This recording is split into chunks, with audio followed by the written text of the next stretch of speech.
Sorry ఏమన్నారు? Hello ఏమన్నారు? Health sorry ఇప్పుడు మీ హెల్త్ ఎలా ఉంది సార్ అని అడుగుతున్నాను. బాగుందండి. నైస్. తగ్గిపోయింది, నొప్పి తగ్గిపోయింది, చాలా వరకు తగ్గిపోయింది. 95% తగ్గిపోయింది. ఇంకా లైట్ గా ఉంది అంతే. ఎక్కడ గురుగారు ఏం తగిలింది? చాలా రోజుల కింద, ఇప్పుడు కాదు, అదే 2 వారాల కింద పడ్డాను కదా, అది దాని గురించి అడుగుతున్నాను. అవి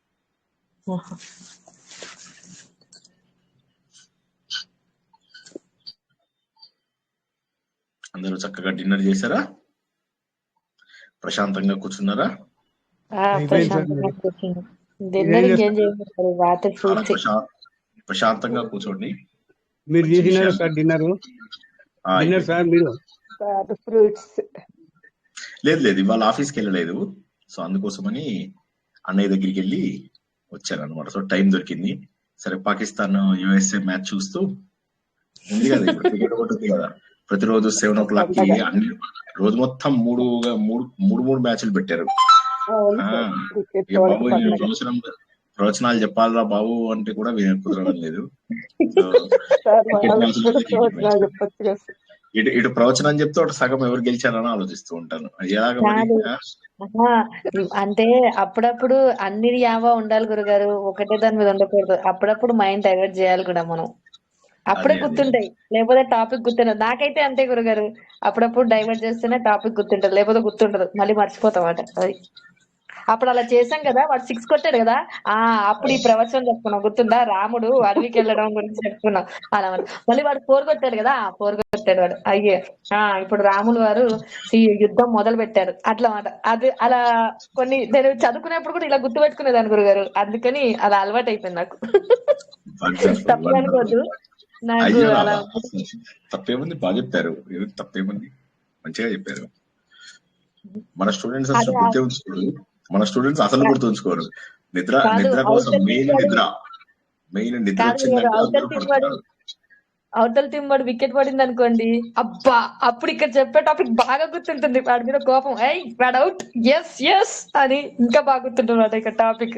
ఆ రోజు వాడు వికెట్ పడింది చూసావా, అందుకని ఇప్పుడు మనకు బాగా గుర్తుంది. అదే పాకిస్తాన్ మ్యాచ్ అయితే ఇంకా బాగా గుర్తుంటుంది అనమాట, అసలు మర్చిపోం. బాల్ టు బాల్ గుర్తుంటుంది, ఇక్కడ టాపిక్ కూడా బాల్ సూపర్ గా గుర్తుంటుంది. అది వండర్ఫుల్. మొత్తం మీద ప్రారంభించుకుందాం. అంతరాయతి విరూప శాంతయే శాంత పావనమచించ వైభవం తం నరం వపుషి కుంజరం ముఖే మన్మహే కిమపి తుందిలం మహా వసుదేవసుతం దేవం కంస చానూరమర్ధనం దేవకీ పరమానందం కృష్ణో వందే జగద్గురుం. జననీ జన్మభూమిశ్చ స్వర్గాదపి గరీయసి మాతృదేవో భవ.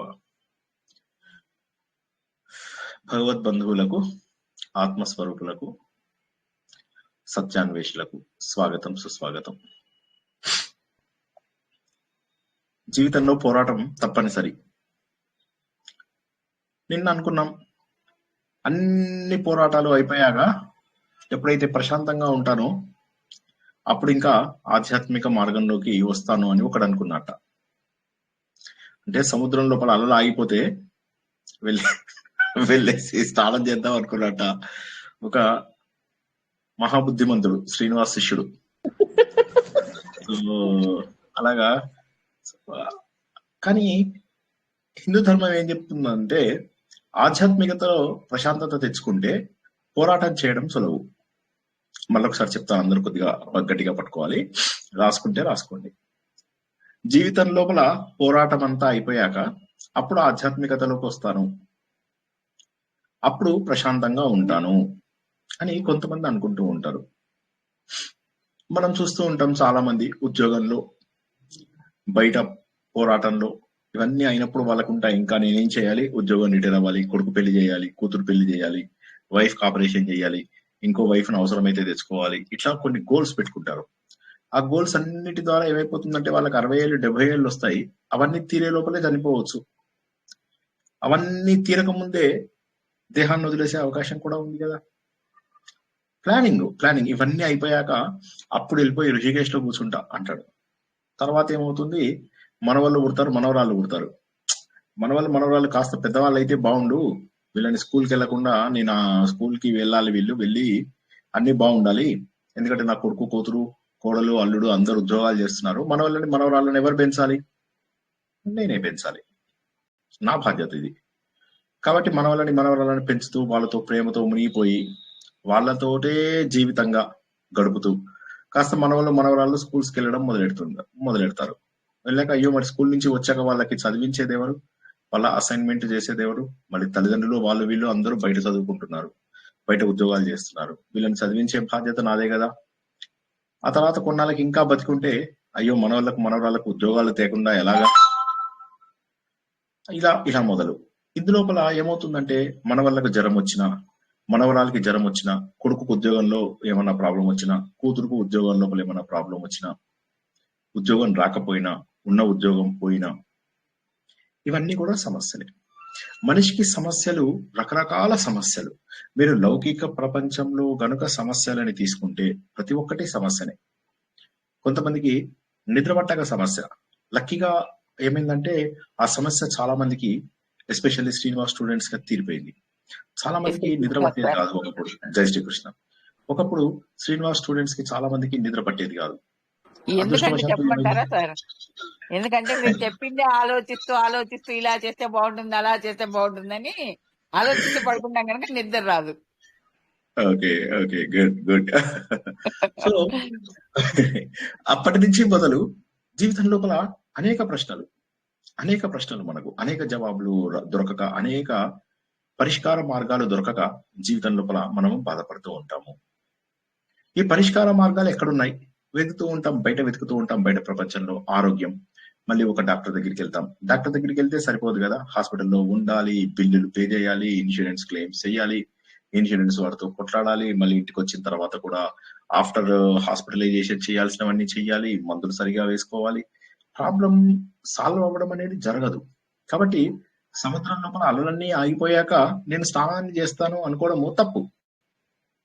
సో కాబట్టి చాలా మంది ఆధ్యాత్మిక మార్గం అంటే ఏమనుకుంటారంటే, సరే శ్రీనివాస్ లాంటి వాడు చెప్పిన ఆధ్యాత్మిక మార్గం ఇప్పుడప్పుడే రాదు, మేము 70 ఏళ్ళు 80 ఏళ్ళు 90 ఏళ్ళు అయ్యాక ఆలోచిద్దాం అనుకుంటారు. మరి సులభంగా దొరికేది ఏంటి? పారాయణలు, లేకపోతే ఏదో ఒక గుడ్డిగా ఒక గురువుని నమ్ముకోవడం. ఆ గురువులు ఏం చేస్తారు? పెద్ద పెద్ద పీఠాలు మఠాలు స్థాపించుకొని ఉంటారు, కల్ట్ ఫామ్ చేస్తారు. కల్ట్ అంటే ఒక ఒక ఒక ఒక ప్రత్యేక తెగ. అందులో ఉన్న వాళ్ళందరూ కూడా గురువుని ఎట్లా నమ్ముతారంటే, అదేం సినిమా, చార్మి జగపతి బాబుది ఒక సినిమా వచ్చింది, అనుకోకుండా ఒక రోజు. చూసారండి ఎవరైనా? సార్ చూశాను సార్. అయిపోతారు సార్. ఇంతేనా? ఇద్దరే చూసారు? గారు ఒక రోజు మొత్తం ఏం జరిగిందో తెలియక నానా తిప్పలు పడి దాని గురించి అన్వేషణ. అందరికి గుర్తొచ్చింది ఆ సినిమా. ఆ సినిమా లోపల ఏమవుతుందంటే ఒక కల్ట్ ఉంటుంది. ఆ కల్ట్ లోపల గురువు గారు చెప్తారు, మిమ్మల్ని అందరినీ ప్రత్యేకమైనటువంటి ప్రదేశానికి తీసుకెళ్తాను అని చెప్పేసి చెబుతారు అన్నమాట. సో చెప్పినప్పుడు ఏమవుతుందంటే వాళ్ళందరూ కూడా ఆయన చెప్పిన మాటను వింటూ, తర్వాత వాళ్ళందరూ ఏం చేస్తారంటే ఆయన ఏం చెప్తే అది చేస్తారు. చంపేసేయండి రా, అమ్మాయిని చంపేసేయండి రా అనగానే అమ్మాయిని చంపడానికి ప్రతి ఒక్కరూ ప్రయత్నం చేస్తారు.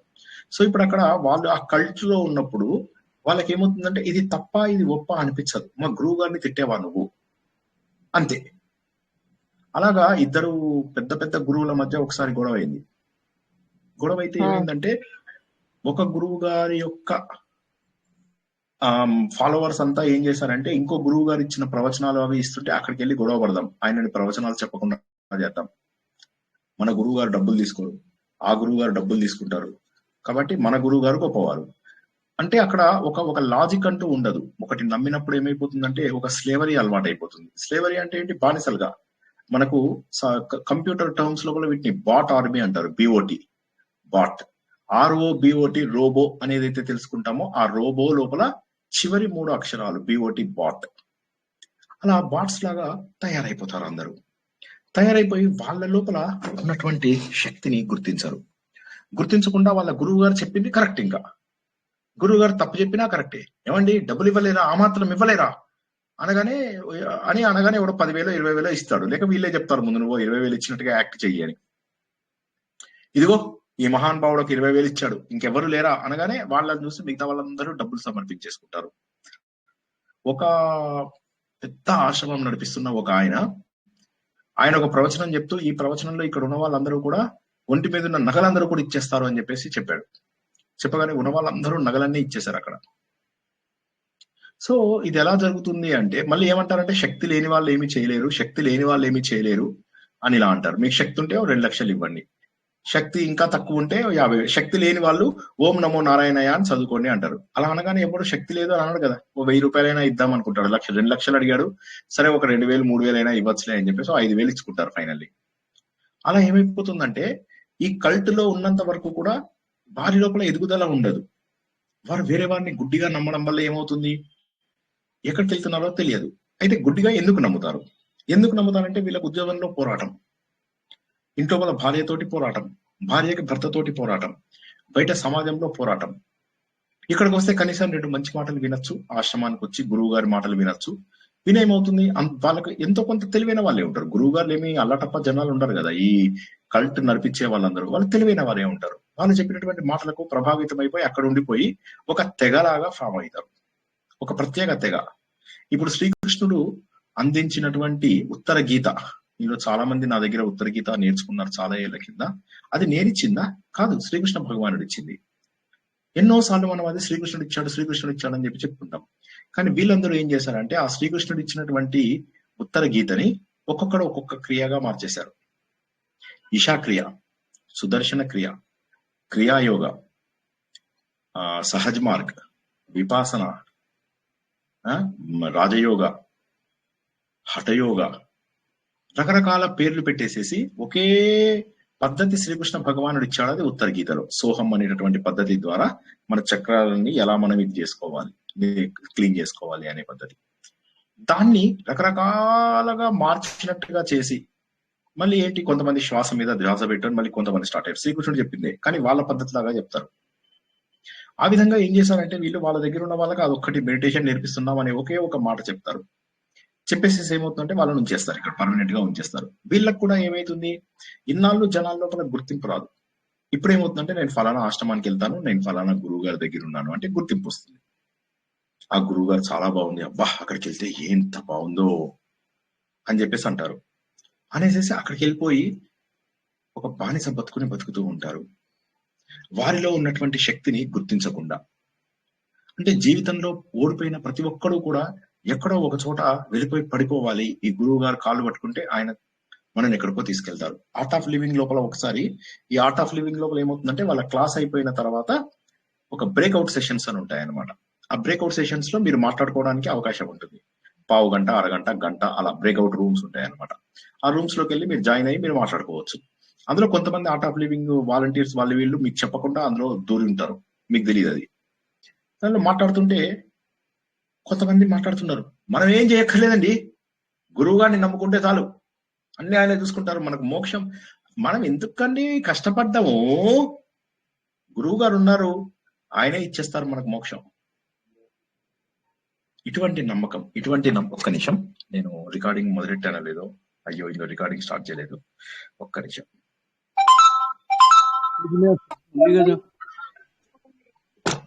రెడ్ బటన్ ఉంది సార్, ఇందులో కాదు, మొబైల్లో కూడా నేను మామూలుగా రికార్డ్ చేస్తాను.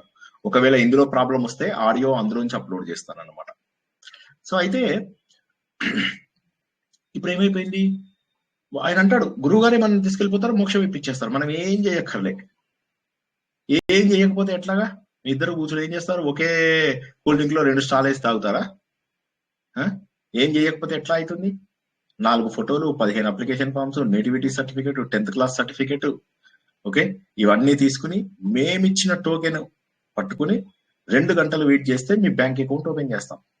అంతేనా కదా? అంత సులభంగా ఓపెన్ అవ్వదు. కానీ జనాలు ఏంటంటే, మేమేం చేయకుండానే ఎవరో మమ్మల్ని తీసుకెళ్లిపోతారు, ఎవరో వస్తారు, ఏదో చేస్తారు అని చెప్పేసి నిరంతరము కూడా జీవితంలో మోసపోతూ ఉంటారు. గురువు, మా గురువు అలా చెప్పుకోవడం వల్ల ఏమవుతుందంటే, వీళ్ళు వాళ్ళు ఒక గుర్తింపు వస్తుంది నాకు అని అనుకుంటూ ఉంటారు. అయితే గురువు అంటే ఎవరు? నిజమైనటువంటి చీకటిని తొలగించి నీ లోపల శక్తిని బయటికి లేపేవాడు గురువు. అంతేగాని తన పైన ఆధారపడేలాగా చేసేవాడు గురువు కాదు.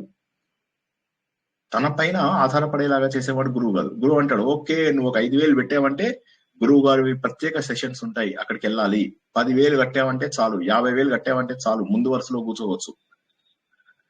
సో హేతువాదులందరూ ఏమో కల్ట్ లో జాయిన్ అవుతున్నారు. కల్ట్ అంటే art of living, Isha foundation, ఇట్లాంటి వాటిలో. హేతువాదులు కాకుండా అమాయక జనాలందరూ కూడా ఏమవుతుంది, ఈ రిలీజన్ మత నమ్మకాలతో ఉన్నటువంటి మఠాలలో, పీఠాలలో జాయిన్ అయిపోతున్నారు. శృంగేరి మఠం కావచ్చు, ఇంకో శంకర మఠం కావచ్చు, ఇంకో దత్తపీఠం కావచ్చు, ఇంకో స్వామీజీ యొక్క పీఠం కావచ్చు. తప్పప్పులని కాదు, అమాయకత్వం. ఇదంతా కూడా అమాయకత్వం. ఎవరో వచ్చి కాపాడేస్తారు మమ్మల్ని, ఎవరో వచ్చి కాపాడేస్తారు. కానీ జీవితం లోపల పోరాటం అనేటటువంటిది ఎదుర్కోవాలి. ఆదిత్య హృదయం చెప్పేదల్లా ఏంటంటే మనము జీవితం లోపల పోరాటాన్ని ఎదుర్కోవాలి. అంతేగాని ఎవడో వచ్చి కాపాడతాడో అని ఎదురు చూడడం తప్పు. ఎందుకంటే అలా కాపాడేటట్టయితే శ్రీకృష్ణ భగవానుడు అర్జునుడు యొక్క పిల్లలు, మనవళ్ళు, మనవరాళ్ళు, మనవళ్ళు, మామలు, బావగలు, తండ్రులు, తాతలు, కొడుకులు అందరూ చనిపోయేదాకా శ్రీకృష్ణ భగవానుడు ఎందుకు మరి ఏమీ అనలేదు? మొత్తం యుద్ధం అయిపోయిన తర్వాత అర్జునుడు ఒక్కసారైనా ఏమయ్యా, నేను ముందే నీకు చెప్పాను కదా, యుద్ధం చేయనయ్యా అని చెప్పాను. ఇప్పుడు ఏం చేసాము, నువ్వు యుద్ధం చేయించావు, ఆస్తి పోయింది, డబ్బు పోయింది, మనుషులు పోయారు, ఎంతో ప్రేమించే మామలు వాళ్ళు వీళ్ళు పోయారు. ఒక్కసారి ఆలోచించండి. ఒక 1 minute టైం తీసుకోండి. హడావిడిగా మాట్లాడద్దు దయచేసి, ఆలోచించండి. నేను ఒక 30 seconds నుంచి 1 minute టైం ఇస్తాను. అర్జునుడు చెప్పినట్టుగా యుద్ధం చేయకపోతే బాగుండేదా కాదా ఒకసారి ఆలోచించండి. ఎంతమంది బతుకుండే వాళ్ళు చూడండి. 18 లక్షల అంటే సుమారుగా 18 లక్షోహిణులు అంటే సుమారుగా 18 నుంచి 19 లక్షల మధ్యలో గుర్రాలు, ఏనుగులు, మనుషులు, రథాలు ఇవన్నీ ఉన్నాయి కదా, అన్ని నాశనం అయిపోయాయి. మిగిలింది ఎంతమంది అయ్యా అంటే అటో 4, ఇటో 6, మొత్తం 10 మంది మిగిలారు. అటు 3 అటు కృతవర్మ, కృపాచార్యుడు, అశ్వత్థామ. వీళ్ళ వైపు మిగిలిందేమో పంచపాండవులు, సాత్యకి, మొత్తం 6 మిగిలారు ఇటువైపు. సరే, శ్రీకృష్ణ భగవానుడు కలుపుకుంటే పోనీ 7, 3, 10 వేసుకోండి. మిగతా వాళ్ళందరూ చచ్చిపోయారు కదా. సైనికులలో కూడా అందరూ చచ్చిపోయారు కదా, ఎవ్వరు మిగల. వాళ్ళందరి తద్దినాలు పెట్టాల్సిన బాధ్యత ఎవరి మీద ఉంది? ధృతరాష్ట్రుడు. అంటే అఫ్ కోర్స్ ధర్మరాజు మీద ధృతరాష్ట్రుడితో చేయిస్తాడు, అన్ని కూడా పెదనాన్న కాబట్టి వీళ్ళందరికీ కూడా తద్దినాలు ధృతరాష్ట్రుడితో చేయిస్తాడు అనమాట. మొత్తం ధృతరాష్ట్రుడే. పాపం ఆయన ఉన్న 2 రోజుల పాటు ధర్మరాజు ఆయన పాదాలు పట్టుకుంటూ పెదనాన్న నువ్వే చేయాలని అన్ని పనులు కూడా ధృతరాష్ట్రుడితో చేయిస్తాడు. ఏమైంది ఇప్పుడు? డబ్బుకు డబ్బు పోయింది. ఆలోచించండి, ఒక్కసారి ఆలోచించండి. నేను టైం ఇస్తున్నా అన్నాను, ఆలోచించండి. డబ్బుకు డబ్బు పోయింది, అందరి ప్రాణాలు పోయాయి. ఈ మగవాళ్ళందరూ చనిపోతే ఆడవాళ్ళందరూ విధవలైతారు, కుల సంకలన అయ్యే అవకాశం ఉంది, ఎవరి పిల్లలో తెలియనటువంటి స్థాయికి వస్తారు. ఎన్నో అనుమానాలు చెప్పాడు అర్జునుడు. వాళ్ళు బుద్ధి లేని వాళ్ళు, కానీ మనం బుద్ధున్న వాళ్ళం కదా, మనం అన్ని తెలిసిన వాళ్ళం కదా. మనం ఎందుకు యుద్ధం చేయాలి? యుద్ధం ఘోరము. ఒక రాజ్యం కోసం అని చెప్పి ఒక లోహంతో మనం యుద్ధం చేయడం ఎంతవరకు కరెక్టు? ఇదంతా కూడా అర్జునుడు తమస్సుతోటి మాట్లాడాడు, అంధకారంలో మాట్లాడాడు, అజ్ఞానంలో మాట్లాడాడు అన్న విషయాన్ని మనం భగవద్గీతలో అర్థం చేసుకున్నాం. సరే, ఇప్పుడు ఒక్కసారి దాన్ని విశ్లేషించడానికి ప్రయత్నం చేద్దాం. ఒకవేళ నిజంగానే యుద్ధం జరగకపోతే, అర్జునుడు అన్నట్టుగా అర్జునుడు తప్పించుకుని చలో వెళ్ళిపోదాం పదా అని చెప్పేసి ఎవరి దారిలో వాళ్ళు వెళ్ళిపోయి ఉంటే ఇంతమంది మిగిలే వాళ్ళ కాదా? ఒక్కసారి ఆలోచించండి. కృష్ణుడే తన దగ్గర ఉన్న చిన్న చిన్నవి 3-4 ఊర్లు ఇచ్చేసి ఇవి పరిపాలించుకోండి చాలే అని చెప్పేసి అంటే అయిపోయేదా కాదా? ఇంత యుద్ధం చేయాల్సిన అవసరం ఏమొచ్చింది? ఆలోచించి జవాబు చెప్పండి. అంతలోపల నేను నీళ్లు తాగుతా. హడావిడి పడద్దు. దుష్ట సంహారం చెయ్యాలి కదండి. ధర్మ సంరక్షణ కోసము పెద్దవాళ్ళు మరణించాలి కదా గురువుగారు. అంటే అంతమంది చనిపోవాలా? ఆలోచించండి ఒకసారి. అంతమంది చనిపోవాలా? 18 లక్షల మంది చనిపోవాలా? ఆయన సరి చేయాలనుకుంటే ఒక్క క్షణం చాలు. ఆయన సరి చేయాలంటే ఒక్క క్షణం చాలు. కానీ ఏంటంటే మనకి ఈ బోధ అంటే ఈ భగవద్గీత ఏంటి అనేది అర్థం అవడం కోసము ఆయన బోధన చేశారు. అంటే దుష్టరక్షణ శిష్టరక్షణ అంటే ఏదో కాదండి, మనలో ఉన్నదే దుష్టరక్షణ. అంటే మనం చేసే చెడ్డ పనులు దుష్టమైనవి, మంచి పనులు స్వచ్ఛమైనవి. అంటే మనకి తెలియడం కోసం ఆ యుద్ధం చేపించాడే తప్ప ఆయన ఎంతసేపు అండి మార్చుని చిటికేస్తే మారిపోతుంది మొత్తం. నాకు అనిపించింది. అంటే మీరు ఏమంటారంటే అంతమందిని చంపింది ఎందుకయ్యా అంటే కేవలం మనకు మంచి చెప్పడానికి అంటారు మీరు. ఉదాహరణకి ఏం చేస్తారంటే అధర్మం వైపు ఉన్నారు కదా సార్ వాళ్ళు. అధర్మం వైపు ఉన్నప్పుడు వాళ్ళందరూ కూడా అంటే ఒక ఆడదాన్ని అవమానించడం కరెక్ట్ కాదుగా గురుగారు. అంతమంది సార్ కృష్ణుడు చూశాడు, చాలా కాలం ట్రై చేశాడు, రాయబారం వెళ్ళాడు. అన్ని జరిగినాక కూడా వాళ్ళు మారకపోతే ఇంకా మా ధర్మ యుద్ధం ప్రకటించి మార్గం లేదని అది అంత పీక్ టైంలో ఇంకా డెసిషన్ తీసుకోక తప్పలేదు. ఆ రోజు కదా యుద్ధం నేను చేయడానికి ఈరోజు షాకింగ్ వచ్చింది సార్. భగవద్గీత చెప్పినప్పుడు అర్జునుడి మాటలు తప్పనిపించాయా ఎవరికైనా? సామాన్యులకు అనిపించవు సార్, బాగానే మాట్లాడుతున్నాడు అనిపిస్తుంది. కృష్ణుడు లెవెల్ అర్జునుడి లెవెల్ మన లెవెల్ కాదు కాబట్టి వాళ్ళు ఆ నిర్ణయం తీసుకోగలిగారు. మన మధ్యలో ఏదైనా ఇబ్బందులు ఉంటే మనం అంత హార్డ్ గా డెసిషన్స్ తీసుకోలేము. కాదు కాదు, గురుగారు, ఒకటే ఆలోచించండి. ఇప్పుడు శ్రీకృష్ణుడు తీసుకున్న డెసిషన్ వల్ల 18 లక్షల మంది చచ్చిపోయారు. మీకు అది సంతోషమా? తప్పలేదంటే కృష్ణుడి నిర్ణయమే ఫైనల్, ఆయనే యూనివర్స్. భగవద్గీత కాదు అలా తెలియక కాదు, ముందు మీరు నువ్వు కొద్దిసేపు చంపినా చంపకపోయినా యుద్ధం కొద్దిసేపు చేసినా మీరందరూ అక్కడ కృష్ణుడు దేవుడు అనే మాటని కొద్దిసేపు పక్కన పెట్టేయండి. ఓకే, కృష్ణుడు దేవుడు అనే మాటని పక్కన పెట్టేసేసి ఆలోచించండి. చెప్పండి ఇప్పుడు. కాదు సార్ కాదు ఒక ఎగ్జాంపుల్ తో చెప్తా సార్ నేను. సార్ ఒక ఎగ్జాంపుల్ తో చెప్తాను. దేశాన్ని రక్షించటం కోసం సైనికులు బోర్డర్ లో ఉన్నప్పుడు మన శత్రువుల్ని ఎలా అయితే చంపుతామో అదే విధంగా దేశ రక్షణ కోసం చంపుతారు. కాబట్టి ఇక్కడ ధర్మాన్ని రక్షించటం కోసం వాళ్ళు నాశనం అవటంలో తప్పు లేదనే ఉద్దేశం సార్ అక్కడ. ఓకే, సరే, నేను ఒక మాట చెప్తాను ఇప్పుడు వినండి. ఈ మధ్య రీసెంట్ గా ఏమైందంటే, వెనిజులా అనే ఒక దేశం ఉంది. ఆ దేశం లోపల ప్రెసిడెంట్ ని ఈయన ఏం చేశాడు, రాత్రికి రాత్రే దండయాత్ర చేశారు. రాత్రికి రాత్రి కాదు, ఏదో ఒక సమయం లోపల దండయాత్ర చేశారు. ఆ ప్రెసిడెంట్ భార్యని ఇద్దరిని కూడా బందీలుగా పట్టుకుని అమెరికాకు తీసుకొచ్చారు. ఈ వెనిజులా దేశం నాది అని చెప్పేసి చెప్పాడు. ఇప్పుడు వెనిజులా వాళ్ళందరూ కూడా ఓకే, మీరు ఎలా చెప్తే అలాగా, మీరు ఆయిల్ తీసుకుపోతే ఆయిల్ తీసుకుపోండి, మా దేశాన్ని మీరే కొన్నాళ్ళు పరిపాలిస్తే పరిపాలించండి అని చేతులు ఎత్తేస్తారు. ఓకే, ఇప్పుడు వాళ్ళు వాళ్ళ సైన్యంతో గాని వాళ్ళ వీళ్ళతో గాని అమెరికాతో పోటీ పడ్డారా, పోరాడారా? దేశ రక్షణ కోసం ఎందుకు నిలబడలేదు? వెనిజులాకి సైన్యం ఉంది, ఎందుకు వాళ్ళు పోరాడలేదు? సార్ కృష్ణుడి ఆలోచన అల్టిమేట్ సార్, అది ఆయన కాదు, నేను కృష్ణుడిని దేవుడిగా ఆలోచించకండి ఒక్క నిమిషము అంటున్నా. ఆలోచించకపోయినా ఇంకా ఆ దుష్టతనానికి అంతు లేదు, మార్గం లేక ఆ నిర్ణయానికి రావాల్సిందే ఇంకా అనే స్టేజ్. కాదు, అంటే మంచి వాళ్ళందరినీ చంపేస్తారా మీరు? ద్రుపదుడు చనిపోయాడు, విరాటరాజు చనిపోయాడు. సపోర్ట్ ఇచ్చారు కదా సార్, వాళ్ళు మంచి వాళ్ళే కాబట్టి చెడ్డవాళ్ళకి వాళ్ళు అధర్మం వైపు నించొని ఉన్నారు కదా సార్, అధర్మం ఉన్న సైన్యంలో ఉన్నారు కదా సార్. ఎవరు? విరాటరాజు అధర్మం వైపు నిలబడ్డా? అంటే దుర్యోధనుడు సైన్యం అంతా అధర్మమే కదా సార్. మీకు అర్థం కాలేదు. సరే, నేను ఆపండి. మీకు అర్థం కాలేదు. ఇరు సైన్యాల వాళ్ళు కూడా మరణించారని అంటున్నారు కదా. అర్థమైంది సార్, అర్థమైంది. గురువు గారు ఏమంటుంది? విరాటరాజు చనిపోయాడంటే దుర్యోధనకు సపోర్ట్ చేశారంటారు. విరాటరాజు పాండవుల వైపు ఉన్నాడు. విరాటరాజు పుత్రుడు ఫస్ట్ డే నాడే చనిపోతారు పాపం. విరాటరాజు కొడుకు, అతని పాత్రనే మనము బాహుబలిలో సుబ్బరాజు పాత్ర తీసుకున్నాం కదా, ఆ విరాటరాజు పుత్రుడే అతను ఏం చేస్తాడు, వెళ్ళిపోయి పాపం మొట్టమొదటి రోజే వీరోచితంగా పోరాడి తన ప్రాణాలు పోగొట్టుకుంటాడు.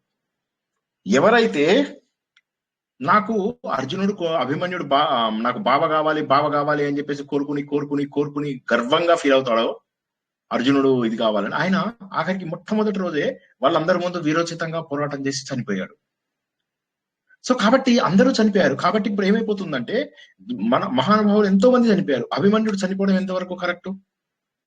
తర్వాత ఇలా చూసినట్లయితే మనకు శ్రీకృష్ణుడిని ఎందుకు క్వశ్చన్ చేయలేదు, ఇప్పుడు ఈయన ఎందుకు క్వశ్చన్ చేయలేదు, అర్జునుడు ఎందుకు క్వశ్చన్ చేయలేదు అనేది ఆలోచించండి. ఇప్పుడు అర్జునుడు మొదట్లోనే అన్నాడు ఇవన్నీ జరుగుతాయని. అర్జునుడు మొదట్లోనే అన్నప్పటికీ కూడా ఇక ఆలోచించకండి. మీరు ఆలోచించలేకపోతున్నారు, తప్పుగా ఆలోచిస్తున్నారు. అనుభవించక తప్పదు. ఇక్కడ మీరు గుర్తించాల్సినటువంటి ఒక విషయం ఏంటంటే, అర్జునుడు ఎందుకు ప్రశ్నించలేదు? ఇప్పుడు నేను ఇందాక నుంచి చెప్తున్న ఆయనకి ఆ మెచ్యూరిటీ సార్, ఆ టైంలో ఆయనకి ఆ మెచ్యూరిటీ ఉంది. ఆ ప్రారంభాన్ని మనం అనుభవించాలి, భగవంతుని మనం ప్రశ్న చేయలేము అనే జ్ఞానానికి అందుకున్నాడు. అప్పటికి కాదు సార్, ఆల్రెడీ నువ్వు చంపినా యుద్ధం చేసినా చేయకపోయినా వాళ్ళందరూ ముందే చనిపోయారు, ధర్మాన్ని నివర్తించమని చెప్తాడు సార్ కృష్ణుడు. అది కరెక్టే. ఇప్పుడు ఇంకా అందరూ కామ్గా అయిపోండి, ఒకసారి కామ్గా అయిపోండి. ఇప్పుడు మనము నమ్మకం సార్, ఇప్పుడు మర్చిపోండి ఒకసారి. సో ఇప్పుడు ఒక్కసారి మనం ఇందాక అనుకున్నది చూద్దాం. చాలా మంది ఏంటంటే, మా గీతని ఎవరో ఒకరు మారుస్తారు, మా గీతని దత్తపీఠం మారుస్తుంది, మా గీతను శృంగేరి పీఠం మారుస్తుంది, మా గీతను ఇంకొక పీఠం మారుస్తుంది అని చెప్పేసి అనుకునే వాళ్ళకి మీ బోధన ఏంటంటారు? ఆలోచించండి. ప్రారంభమే మనకి చూపిస్తుంది గీతని, ఎవరు ఏమి చెయ్యరు. కాబట్టి ఎవరిది వారు యుద్ధం చేయవలసిందే, ఎవరి జీవిత పోరాటాన్ని వారు చేయవలసిందే. అంతేగాని నా జీవిత పోరాటంలో భయపడుకుంటూ వెళ్ళిపోతే కుదరదు. సో మళ్ళీ ఒక్కసారి మనం వెనక్కి వెళ్ళిపోదాం. ఇక్కడ 2 రకాల గ్రూప్స్ ఉన్నాయి. ఒక గ్రూప్ తెలివిగా ఆలోచించే వాళ్ళు, ఒక గ్రూపు గుడ్డిగా దేవుళ్ళని నమ్మేవాళ్ళు. గుడ్డిగా దేవుళ్ళని నమ్మే వాళ్ళ కోసం ఒక గ్రూప్ ఉంది. కొద్దిగా 1% ఆలోచించే వాళ్ళకి, మరి దేవుడు పూజలు పునస్కారాలు ఇష్టం లేని వాళ్ళకి మెడిటేషన్ పేరు మీద కొన్ని మఠాలు పీఠాలు లాగేసుకుంటున్నాయి. కానీ మనలో ఉన్న దైవత్వాన్ని వెలికి తీయండి అని ఎందుకు ఎవరు చెప్పరు? ఇప్పుడు నేను చెప్పిన 2 గ్రూప్, నాకు తెలియదు మీకు అర్థమవుతుందో కాదో, 2 గ్రూప్స్ ఉన్నాయి ఇక్కడ. ఒక గ్రూప్ ఏం చేస్తున్నారంటే మెడిటేషన్ చేస్తూ వచ్చేసేయండి మా దగ్గరికి, మేము మీకు ఇన్నర్ ఇంజనీరింగ్ చేస్తాం, అవి చేస్తాం, ఇవి చేస్తాం అని చెప్పి కొంతమందిని మారుస్తున్నారు. చదువుకున్న వాళ్ళు, కాస్త ఇదున్న వాళ్ళు, దేవుడు పూజలు పునస్కారాలు పెద్దగా ఇష్టం లేని వాళ్ళు అక్కడికి వెళ్ళిపోతున్నారు.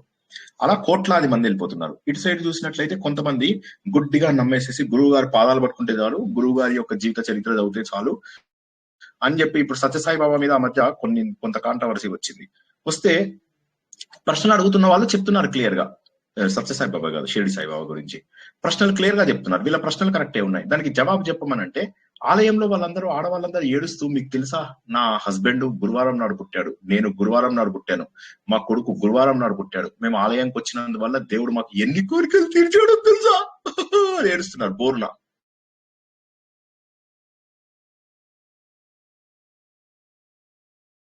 నమ్ముతూ ఉండేటటువంటి గ్రూప్ ఒకటి. ఒక గ్రూప్ ఏమో ఇవి ఎక్కువగా నమ్మకుండా ఏదో ఒకటి చేస్తే చాలు, ముందు సరే ఏదో ఒకటి చేస్తున్నాం, మెడిటేషన్ వైపు వెళ్ళిపోదాం అని చెప్పి మెడిటేషన్ వైపు వెళ్ళి ఇలా కూర్చుంటారు. వాళ్ళకేం మైండ్ నిగ్రహంగా ఉండదు, కానీ వాళ్ళు అనుకుంటారు ఉందేమో మాకు అనుకుంటారు. అలా ఉండి కొద్దిగా ట్రాన్స్ లోకి వెళ్ళినట్టుగా అనిపించి అబ్బా చాలా బాగుంది అంటారు. ఇలా 2 గ్రూప్స్ అయ్యాయి. కానీ మన లోపల చైతన్యాన్ని గుర్తించు, అద్వేష్ట సర్వభూతాన మైత్రకరణ ఏవచ అని చెప్పింది ఎవరు? మమైవాంశో జీవలోకే అని శ్రీకృష్ణ భగవానుడు చెప్పాడు. తర్వాత సమశత్రోచ మిత్రేచ అన్నాడు. మనలోని దైవత్వాన్ని వెలికి తీసుకోమని చెప్పాడు. అదే కదా ఆదిత్య హృదయంలో జీవన పోరాటంలో నువ్వు ఓడిపోవడం కాదు రామా, నువ్వు జీవిత పోరాటం లోపల ఓడిపోవడం నీకు ముఖ్యం కాదు. జీవిత పోరాటం లోపల నువ్వు పోరాడాలి. నువ్వు ఏ బాణం వేస్తావో నాకు సంబంధం లేదు, కానీ గుర్తుంచుకో, ఈ లోకానికి మొత్తం వెలుతురు ఇచ్చేటటువంటి భగవంతుడు ఎవరైతే ఉన్నాడో ఆయన నీలోనే ఉన్నాడు. ఆ శక్తి మొత్తం నీలోనే ఉంది. నువ్వు ఆయనని కేవలం భక్తి శ్రద్ధలతో గుర్తించి నీ యుద్ధాన్ని నువ్వే చెయ్యు. నీ యుద్ధం చేయడానికి ఎవరము రాము, నీ బదులుగా ఎవరము పోరాడము. రాముడు దేవుడు కదా, మరి రాముడు ఒక్క బాణం వేస్తే సరిపోతుంది. కానీ రాముడు అక్కడ మానవ రూపం లోపల మనందరికీ ఏం చెప్తున్నాడు అంటే, అమోఘమైనటువంటి తపశక్తి కలిగినటువంటి రావణాసురుడు యుద్ధం లోపల ధైర్యంగా ఎదుర్కోవడానికి వస్తున్నాడు, చక్కగా రెడీ అయి వచ్చాడు. ఇక్కడ రాముడు చూసినట్లయితే పాపము అలిసిపోయినాడు, మానసికంగాను శారీరకంగాను అన్ని రకాలుగా అలిసిపోయినాడు. అప్పటికి యుద్ధం కూడా చేసి ఇంకా తిప్పలు తిని ఉన్నాడు. కాసేపు రెస్ట్ తీసుకుందాం అనుకునే లోపల రావణుడు మళ్ళీ రెడీగా వచ్చేసాడు. సో జీవిత పోరాటం కూడా ఇంతే. అమ్మయ్య ఒక సమస్య తీరిపోయింది అనుకునే లోపల ఇంకో సమస్య వస్తుంది. ఒక అలలు మొత్తము పోయిన తర్వాత స్నానం చేస్తాను అనుకోవడం ఎంత మూర్ఖత్వమో, జీవితంలో అన్ని సమస్యలు తీరిపోయిన తర్వాత నేను ఆధ్యాత్మిక మార్గంలోకి వస్తాను అనుకోవడం అంత మూర్ఖత్వము. అందుకోసమే ఏమిటంటే సమస్యలు ఉన్నప్పుడు సమస్యలు లేనప్పుడు అని కాదు. ఆధ్యాత్మికత అనేటటువంటిది ఒక వయస్సుకు సంబంధించినటువంటిది కాదు, మనలో ఎదుగుదలకు సంబంధించింది. మనలోని దైవత్వాన్ని బయటికి తీయాలి, మనలో దైవీ లక్షణాలను బయటికి తీయాలి. ఆ దైవీ లక్షణాలను బయటికి తీసిన తర్వాత మనలో ఉన్నటువంటి అమోఘమైన శక్తిని చూస్తూ అప్పుడు మనం ఏంటంటే బయట ప్రపంచాన్ని ఏ విధమైనటువంటి బయాసింగ్ లేకుండా చూస్తాము. ఇంపార్షియల్, పక్షపాతం లేనటువంటి దృష్టితో మనం ప్రపంచాన్ని అంతా కూడా చూడగలుగుతాము. కాబట్టి రాముడు ఎప్పుడైతే తీవ్రంగా దిగాలుగా ఉన్నాడో, అమోఘమైనటువంటి శక్తి కలిగినటువంటి రావణాసురుడిని నేను ఎలా సంహరించాలి అనుకుంటున్నాడు. అదే టైం లోపల దేవతలు వీళ్ళు అందరూ వచ్చేసారు, ఈ యుద్ధాన్ని చూద్దాం అని చెప్పేసి అందరూ సిద్ధంగా ఉన్నారు. గంధర్వులు, మహర్షులు అందరూ యుద్ధం చాలా పెద్ద యుద్ధం జరగబోతోందని. ఈ సమయం లోపల చింతాక్రాంతుడై ఉన్నటువంటి రాముడిని చూసి, రామా బెంగపడకు, రామా నువ్వు అస్సలు బెంగపడవలసినటువంటి అవసరం లేదు. ఎందుకు అవసరం లేదో తెలుసా? నీ లోపలే ఆ దేవుడున్నాడు, నీ లోపలే ఆ దేవుడున్నాడు. ఆ దేవుణ్ణి నువ్వు గుర్తించు. రామ రామ మహాబాహో శృణుగుహ్యం సనాతనం ఏష ఏన సర్వాన్ హరీన్ వత్స సమరే విజయిష్యసి. రామ రామ మహాబాహో అనడంలోనే అర్థం తెలుస్తుంది. రామ నువ్వు మహాశక్తివంతుడవు, అద్భుతమైనటువంటి శక్తివంతుడవు. ఇదిగో నీకు ఎప్పటి నుంచో ఉన్న ఒక రహస్యం చెప్తున్నా. ఆ రహస్యం ఏంటో తెలుసా? అగో ఆదిత్యుడు, ఇగో హృదయం, ఆదిత్యం హృదయం. ఆ భగవంతుడు సర్వ దేవాత్మకో హేష, అందరు దేవతల యొక్క సమూహము. ప్రపంచంలో నీకు కనిపిస్తున్న ఏ దేవుడి పేరు చెప్తావా, బ్రహ్మ, విష్ణు, మహేశ్వరుడు, ఎవరి పేరు చెప్పినా అందరూ అక్కడే ఉన్నారు. ఆ సూర్యుడిలో ఉన్న శక్తి మరెక్కడో లేదు, నీలోనే ఉంది. ఎప్పుడైతే నువ్వు గనక అది సరిగా చేసినట్టయితే నీ శత్రువులందరూ కూడా నశించిపోతారు. నీ హృదయంలో ఉన్నటువంటి కామ, క్రోధ, లోభ, మోహ, మద, మాత్సర్యాలు అనేటటువంటి శత్రువులను నాశనం చేయడమే కాకుండా ఎదురుగా ఉన్నటువంటి రావణాసురుణ్ణి నాశనం చేస్తావు. రావణాసురుడు అంటే ఎవరు? 10 తలలు కలిగిన వాడు. 10 తలలు అంటే ఏంది? పంచ జ్ఞానేంద్రియాలు, పంచ కర్మేంద్రియాలు. ఈ 10 తలలను నువ్వు నరకగలవు అంటే నీ లోపల ఉన్నటువంటి ఇంద్రియాలను నిగ్రహించుకోగలవు. రామ రామ మహాబాహో శృణు గుహ్యం సనాతనం ఏన సర్వాన్నరీన్ వత్స సమరే విజయిష్యసి. ఈ యుద్ధంలో నువ్వు గెలుస్తావు. ఏ యుద్ధం? జీవన పోరాటంలో ప్రతి చోట కూడా నువ్వు యుద్ధం చేయవలసిందే. తప్పించుకొని పారిపోదాము అనుకుంటే కుదరదు. తప్పించుకొని పారిపోవడం అంటే కుదరదయ్యా. ఎలాంటిది చేయాలో తెలుసా నువ్వు? ఆదిత్య హృదయం పుణ్యం సర్వశత్రు వినాశనం జయావహం జపే నిత్యం అక్షయం పరమం శివం. ఇది చాలా పవిత్రమైనటువంటిది. శత్రువులందరినీ కూడా ఇది పోగొట్టేటటువంటిది, నీకు విజయాన్ని అందిస్తుంది. దీన్ని నువ్వు నిరంతరము గుర్తుంచుకో. నిరంతరము గనక గుర్తుంచుకుంటే ఏం గుర్తుంచుకోవాలి? టకటకటక ఆదిత్య హృదయం చదివేయడం కాదు. ఆ ఆదిత్య హృదయంలో ఉన్నటువంటి అర్థాన్ని తెలుసుకుని అక్కడున్న భగవంతుడు ఇక్కడ ఉన్నాడు నా లోపల అని చెప్పేసి ఎప్పుడైతే నువ్వు గుర్తిస్తావో జీవితంలో పోరాటం అనేటటువంటిది అవలీలగా చేస్తావు. అంతేగాని జీవితంలో పోరాటాలన్నీ అయిపోయిన తర్వాత నేను దేవుడి దగ్గరికి వెళ్తాను అంటే అది ఎప్పటికీ పాసిబుల్ కాదు.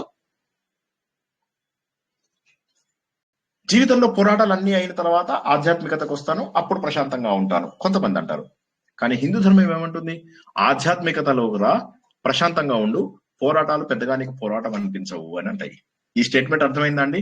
ఇవాళ ఉపోద్ఘాతం నుంచి ఇప్పటి వరకు 30 నిమిషాలు ఈ స్టేట్మెంట్ ని అర్థం చేయించడానికి ప్రయత్నం చేశాను. అర్థమైందా? హలో, అర్థమైంది. సార్ పోరాటం అంతా ఎవరికి వాళ్ళే ఇండివిజువల్ గా చేసుకోవాలి. అది ఎక్కడో ఎవరో ఇచ్చేది కాదు, ఎవరి పోరాటం వాళ్ళే చేయాలి. అదే ఇప్పుడు నేను లాస్ట్ లో చెప్పిన సందేశం ఏంటి? లాస్ట్ లో చెప్పిన సందేశం ఏంటి? ఎవరన్నా చెప్పండి. ఆధ్యాత్మికంలోకి వస్తే జీవితంలో ఆధ్యాత్మిక అలవాటైతే పోరాటం తేలికవుతుంది. జీవితంలో ఆధ్యాత్మికత మన పనులన్నీ ఆధ్యాత్మికంగా మన పోరాటం ఏమో ఆధ్యాత్మికంగా వచ్చి అప్పుడు మనం మన పనులన్నీ సులువు అవుతాయి అని చెప్పారు. అది కాబట్టి ఆ పని చెయ్యాలయ్యా రామ, ఆ పని చెయ్యాలి. అందుకోసం అని చెప్పేసి ఇక్కడ ఉన్నటువంటి గొప్పతనాన్ని గుర్తించు. ఆదిత్య హృదయం అనేటటువంటిది మహోన్నతమైనటువంటిది. ఇది రామాయణము. రామాయణం అంటే వేదము. అటువంటి రామాయణం నుంచి వచ్చినటువంటిది ఇది. ఆ రామాయణం నుంచి వచ్చినటువంటి మహోన్నతమైనటువంటిది ఆయన చెప్తున్నాడు. సర్వమంగళ మాంగళ్యం సర్వ పాప ప్రణాశనం చింతా శోక ప్రశమనం ఆయుర్వర్ధనం ఉత్తమం. నువ్వు చాలా యాక్టివ్ గా అవుతావు. ఆయుర్వర్ధనం అంటే 100 బతుకుతావు అని కాదు, ఎక్కువ రోజులు బతుకుతున్నట్టుగా అనిపిస్తూ ఉంటుంది. ఎందుకంటే చలాకీగా, ఉత్సాహంగా, ఆనందంగా ఉంటావు జీవితం లోపల. ఇది చదివినట్టయితే అన్ని నీకు మంగళాలంటే నీ ప్రాబ్లమ్స్ కొట్టుకుపోతాయి అని కాదు, ఆ ప్రాబ్లమ్స్ అన్ని ఎదుర్కొనే శక్తి వస్తుంది. రాముడు అడవికి వెళ్ళాడు, శత్రువులను చంపాడు, వేలాది మంది రాక్షసులను చంపాడు, ఏమంటారు నారవస్త్రాలు వేసుకుని జీవించాడు. కష్టాలన్నింటినీ ఆయన అవలీలగా దాటాడు కదా, అవలీలగా దాటాడు. కాబట్టి ఏంటంటే ఆధ్యాత్మికత, భగవంతుడి శక్తిని కనుక మన లోపల పెట్టుకుంటే ఏ పోరాటాన్నైనా కూడా మనం ఎదిరించగలుగుతాం. కాబట్టి పోరాటాన్ని దాటడానికి మనం 2 పద్ధతులు చూసాం. ఎవరైనా చెప్పగలరా 2 పద్ధతులు? ఇందాక మనం తెలుసుకున్నాం 2 పద్ధతులు, చదువుకున్న వాళ్ళు, చదువుకోని ఎక్కువ తెలివి లేని వాళ్ళ గురించి. ఏం చేస్తారు వాళ్ళు? 2 పద్ధతులు.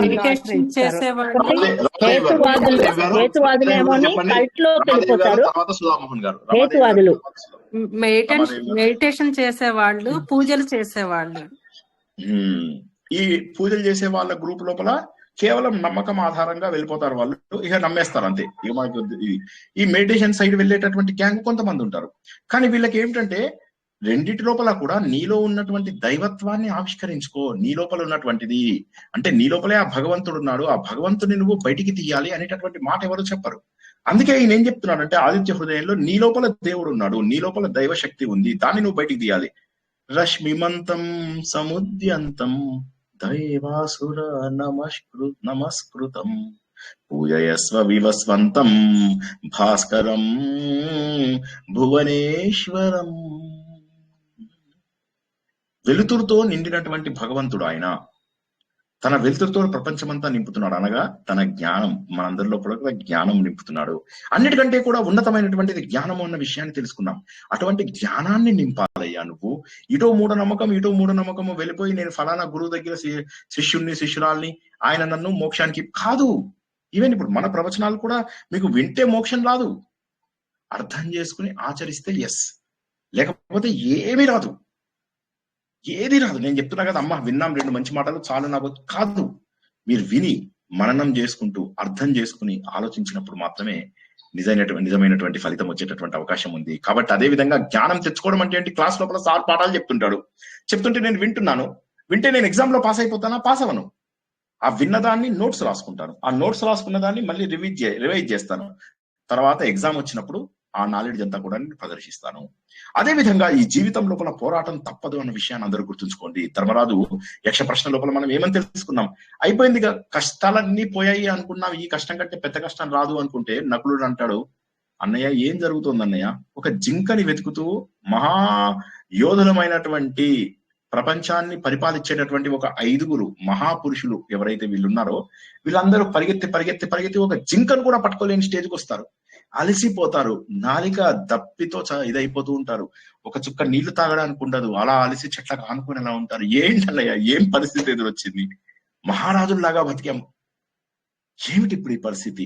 ప్రపంచంలో 4 దిక్కులా వెళ్ళి అన్ని రాజ్యాలు సాధించాం, అందరూ వచ్చి అన్నయ్య కాళ్ళకు దండం పెడుతునే వాళ్ళు. ఏమైంది ఇప్పుడు? ఎందుకు ఇంత ఘోరమైనటువంటి పరిస్థితి ఎందుకు వచ్చింది అంటే, కష్టం పోయింది కదా, ఇంకా కష్టం రాదు అని అనుకోకూడదు. కష్టం తర్వాత కష్టం వచ్చి తీరుతుంది, నమ్మి తీరవలసిందే. కానీ దాన్ని అలా నిజాయితీగా నిశ్చల తత్వంతో చూస్తూ దాన్ని సాక్షిగా వదిలేస్తూ ఉండాలి. ఎందుకంటే నీ లోపల దేవుడున్నాడు. ఆదిత్యుడు హృదయం.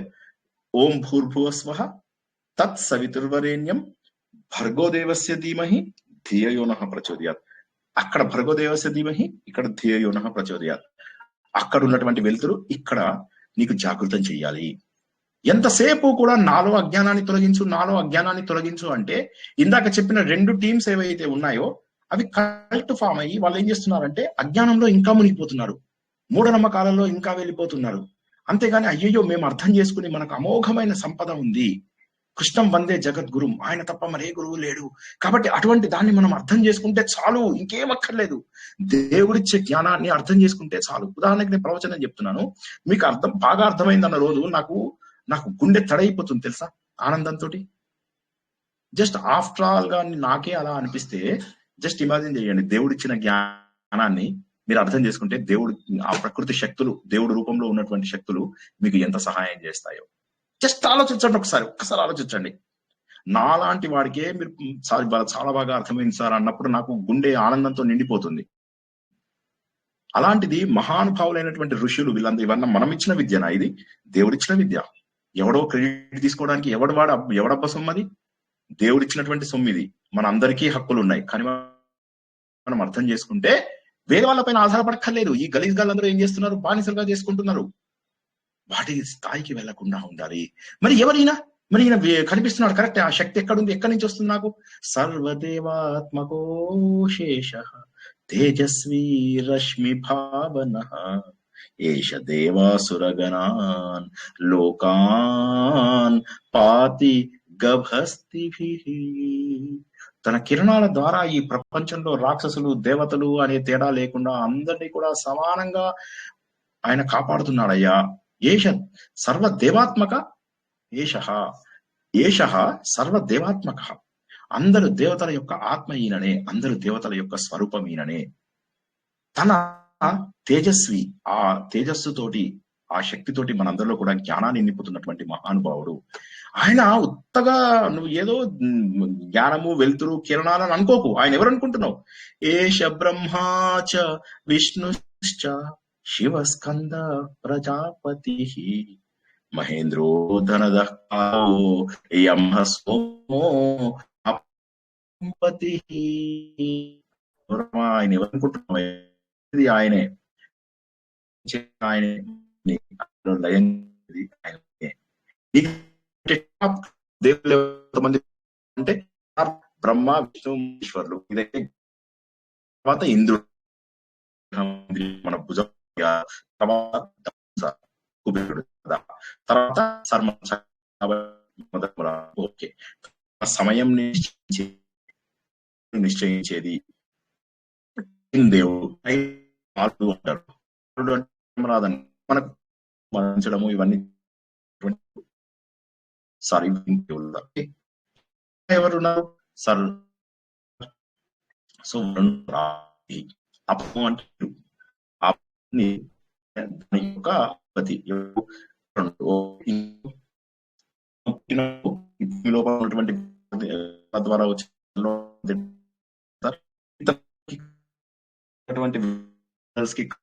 చంద్రుడు. చంద్రుడు నేను ఈ భూమిలో ఉన్నాను అని చెప్పేసి మనం భగవద్గీతలో తెలుసుకున్నాం. కాబట్టి ఆయనే సార్, అది కూడా ఈయననే. సో నీకు తెలిసినటువంటి టాప్ క్లాస్ దేవుళ్ళు ఎవరైతే ఉన్నారో, నీ యొక్క మనుగడకు కావలసిన ముఖ్యమైన దేవుళ్ళు ఎవరైతే ఉన్నారో ఆయన ఈయననే. బస్ అయిపోయింది. సూర్యుడు ప్రత్యక్ష దైవం. నేను ఏం చేయమన్నాను? ప్రతిరోజు మిమ్మల్ని ఎండకు ఎదురుగా నిలబడి అర్ఘ్యం ఇవ్వండి. ఆడా మోగా తేడా లేదు. అర్ఘ్యానికి మంత్రాలు రాకపోతే సూర్యాయ నమః అనుకొని ఇవ్వండి. కానీ ప్రతి ఒక్కరూ కూడా సూర్యుడికి ఇవ్వండి. ఎండ దాకా వెళ్ళడం బద్ధకం ఉన్న వాళ్ళు బాత్రూమ్ లోనే ఇచ్చేసేయండి, ఏం పర్వాలేదు. మంచిగా మనస్ఫూర్తిగా స్నానం చేసినప్పుడు అక్కడే ఇవ్వండి. కానీ సూర్యుడికి అర్ఘ్యం ఇవ్వడం ప్రతి ఒక్కరి బాధ్యత. ఆయనకు కృతజ్ఞత చెప్పడం ప్రతి ఒక్కటి బాధ్యత. దేవుడు ఎలా కనిపిస్తాడు? దేవుడు ఎక్కడెక్కడ కనిపిస్తాడు నీకు?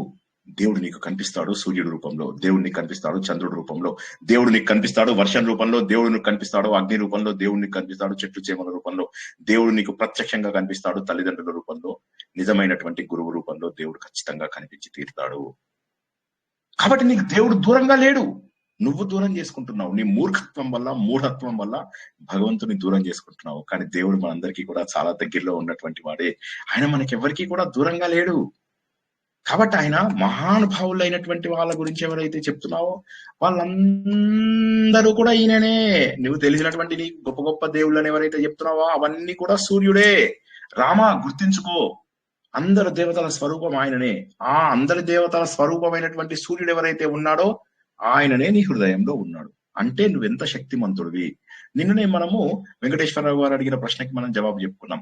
దేవుడు శక్తివంతుడు, మనం శక్తివంతుడు కాదు అంటే సాధన చేస్తే మనం ఆ శక్తికి చేరుకుంటాం. ఇంద్రియాలను నాశనం చేసిన తర్వాత మనం ఆ శక్తికి చేరుకుంటాం. నిన్న తెలుసుకున్నాం అది. 10 ఇంద్రియాలను కంట్రోల్ చేస్తే మనము భగవంతుడితో సమానం అయిపోతాం. 10 ఇంద్రియాలు అంటే రావణాసురుడు. ఎవరిని చేరుకోవాలి? సీత రాముడిని చేరుకోవాలి. సీత అంటే మనం జీవాత్మ, రాముడు అంటే పరమాత్మ. సీత పరమాత్మను చేరుకోవాలి, జీవాత్మ పరమాత్మను చేరుకోవాలి. చేరుకోవాలి అంటే ఏంది? ముందు 10 లక్షణాలు 10 అవలక్షణాలు ఉన్నటువంటి వాటిని మనం పోగొట్టుకోవాలి. 10 అవలక్షణాలు ఎవరు? రావణాసురుడు. ఆ 10 అవలక్షణాలను పోగొట్టుకోవడానికి మనం ఎవరి హెల్ప్ తీసుకోవాలి? లక్ష్మణుడు, ఆంజనేయ స్వామి ఇట్లాంటి వాళ్ళ హెల్ప్ తీసుకోవాలి. ఆంజనేయ స్వామి సాధకుడు, లక్ష్మణ స్వామి బుద్ధిమంతుడు. వీళ్ళిద్దరి సహాయాన్ని, అంటే మనలో ఉన్నటువంటి సాధకుడిని, మనలో ఉన్నటువంటి బుద్ధిని, ఈ రెండింటినీ కూడా ఉపయోగించుకుని రావణాసురుడు అనబడేటటువంటి ఇంద్రియాలను మనం నాశనం చేసి జీవాత్మని పరమాత్మలో కలపాలి. ఇప్పుడు రాముడు చేస్తున్నది ఆ 10 ఇంద్రియాలను నాశనం చేయడం ద్వారా తనలో ఉన్న శక్తివంతుల్లో ఉన్న శక్తి ప్రూవ్ చేయాలి. అదే ఇప్పుడు జరుగుతోంది. ఈ శ్లోకాలు తెలుసుకుందాం. పితర వసవసాధ్య యష్ణౌ మరుమన్ ప్రజా ప్రభాకః ఆదిత్యస్మితా సూర్య ఖగః పుష్యగస్తిమాన్ సువర్ణ సదృశో భాను హిరణ్యరేవా దివాకః. 9 శ్లోకాలు. ఇంటర్నెట్ లేక ఆదిత్య హృదయం పుస్తకం వాళ్ళు శ్లోకాలు నేను ఇవాళ మీ 9 అయితే అని చెప్పుకున్నాం. ఇప్పుడు పితృదేవతలు ఇప్పుడు మనం ముందు ఫస్ట్ వినుకుంటాం కూడా మనం అందులో ఉన్నటువంటి చెప్పుకుంటాం, డైరెక్ట్ చెప్పుకుంటాం. ఇప్పుడు అర్థం ఒకసారి అడగండి. ఇప్పుడు నేను శ్లోకాలు చెప్పబోతున్నా. ఈ కొత్త శ్లోకం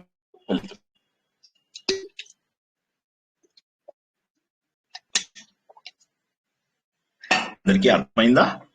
అందరికీ అర్థమైందా? అర్థమైంది సార్. ఇవాళ శ్లోకాన్ని మనం అర్థం తెలుసుకుందాం. ఇప్పుడు మనకి ఏమంటున్నాను నేను, అది శిఖర శ్లోకం అని చెప్పారు కదా సార్. ఏష బ్రహ్మ అది లాస్ట్ అది లాస్ట్ శ్లోకం, మనం గత వారం చెప్పుకున్న శ్లోకం. చెప్పండి. శిఖర శ్లోకం ఈ మొత్తం ఆదిత్య హృదయానికి మెయిన్ శ్లోకం అన్నట్టుగా నేను మొన్న రాసుకున్నాను. అది శిఖర శ్లోకము. ఇప్పుడు వచ్చేటటువంటిది ఏంటంటే ఉపనిషత్తు స్థాయికి సంబంధించినటువంటి శ్లోకం ఇది. ఇప్పుడు వచ్చే 9వది. ఒక్కొక్క శ్లోకము కూడా మహోన్నతమైనటువంటిది. ఆదిత్య హృదయానికి నా పర్సనల్ ఒపీనియన్ చెప్తున్నాను, ఎంత పేరు రావాలో అంత పేరు రాలేదు. ఎందుకంటే ఎవరికి వాడు ఎంతసేపు పారాయణాలు చేయించేసేసి బానిసలుగా కూర్చోబెట్టేసేసి ఈ పద్ధతిలో తీసుకెళ్లిపోతున్నారు. కానీ ఆదిత్య హృదయం అర్థం చేసుకోవయ్యా, నీలో ఉన్న దైవత్వాన్ని అర్థం చేసుకోవయ్యా అని ఎవరు చెప్పరు. భగవద్గీత నేర్పిస్తారు కానీ 12-15 అధ్యాయాల గొప్పతనం చెప్పరు ఎప్పుడు.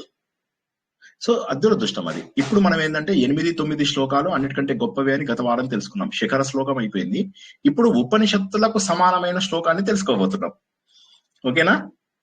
ఎవరికైనా ప్రశ్నలు ఉన్నాయా? అర్థమవుతుందా?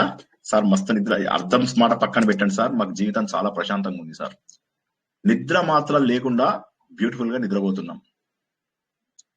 ఓకేనా? ముందుకెళ్ళనా? ఓకే గురువు గారు. Okay okay, wonderful. ఇప్పుడు ఇవాళ మనము ఏ శ్లోకం తెలుసుకుంటున్నాము? పితరహ. పితరహ అంటే పితృదేవతలు, ప్లూరల్ అన్నమాట.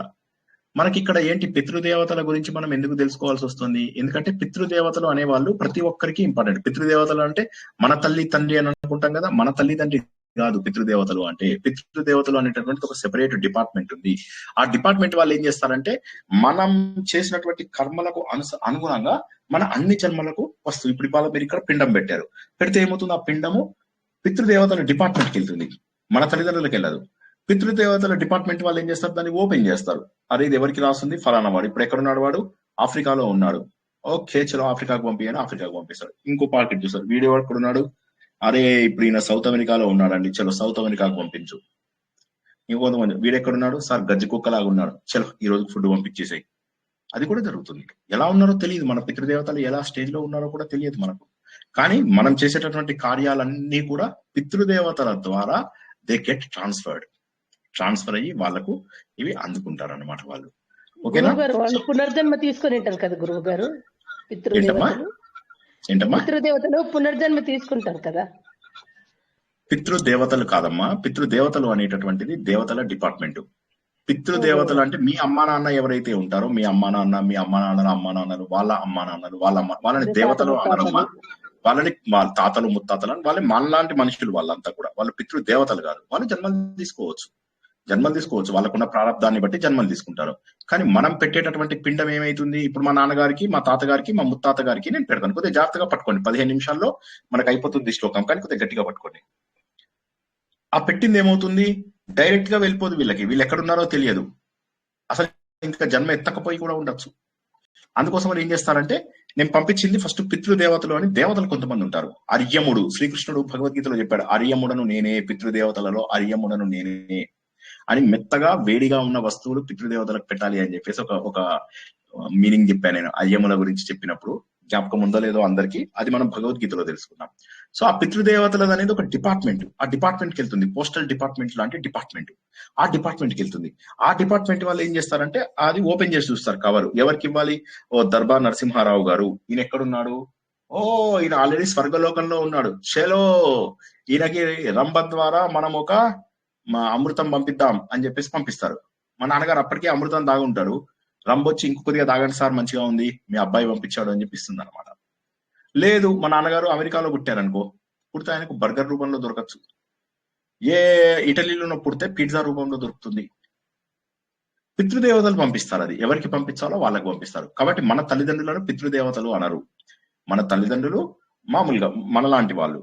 కానీ పితృదేవతలు అనేది ఏదైతే ఉందో అది ఇంద్రలోకంలో దేవతలు, స్వర్గలోకంలో దేవతలు, తర్వాత మనకు సూర్యలోకంలో దేవతలు, వరుణలోకంలో దేవతలు, చంద్రలోకంలో దేవతలు, అలాగే పితృలోకం అనేది ఒక సెపరేట్ డిపార్ట్మెంట్, మన వాటర్ డిపార్ట్మెంట్, ఎలక్ట్రిసిటీ డిపార్ట్మెంట్, అలాగా పితృదేవతలను ఒక డిపార్ట్మెంట్ ఉంటుంది.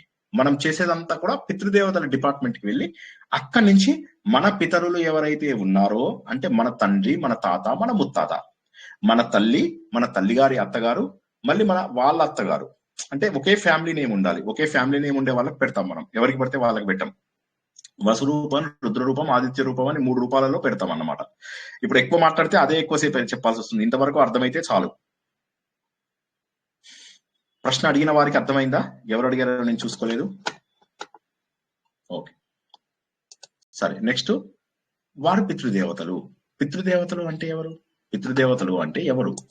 పితృదేవతలు అంటే సో వీళ్ళు మనం అనుకుంటాం అన్నమాట. ఎవరు మనం చూస్తున్నటువంటి పితృదేవతలు, ఈ పితృదేవతలు ఒకరేనా? మనం అనుకున్నట్టుగా పితృదేవతలు అంటే మన అమ్మా నాన్న. మరి ఎవరు పితృదేవతలు?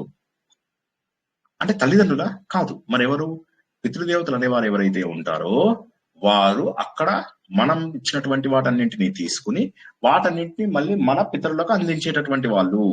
కాబట్టి అవన్నీ కూడా సూర్యకిరణాల ద్వారానే వెళ్తాయి. అవన్నీ కూడా సూర్యకిరణాల ద్వారానే పితృదేవతలలో అంతర్యామి రూపంలో ఉన్నటువంటిది సూర్యుడు. మళ్ళొకసారి జాగ్రత్తగా వినండి. పితృదేవతల రూపంలో అంతర్యామిగా ఉన్నటువంటిది సూర్యుడే. పితృదేవతలు ఎవరో వేరు దేవతలు కాదు. ఈయన బ్రహ్మ, విష్ణు, మహేశ్వరుడు, స్కందుడు ఇవన్నీ ఏవైతే చెప్పుకున్నామో అది డైరెక్ట్ ఆయననే. ఇక్కడ పితృదేవతలు అని చెప్పేటప్పుడు ఏమైందంటే పితృదేవతల రూపంలో అంతర్యామిగా ఉన్నటువంటిది ఎవరో తెలుసా? సూర్యుడే. దానివల్లనే మన వంశం తృప్తి పడుతుంది, మన వంశము ముందుకు వెళ్తుంది. ఈ సూర్యుడు లేకపోతే అసలు పితృలోకం కూడా ఉండదు.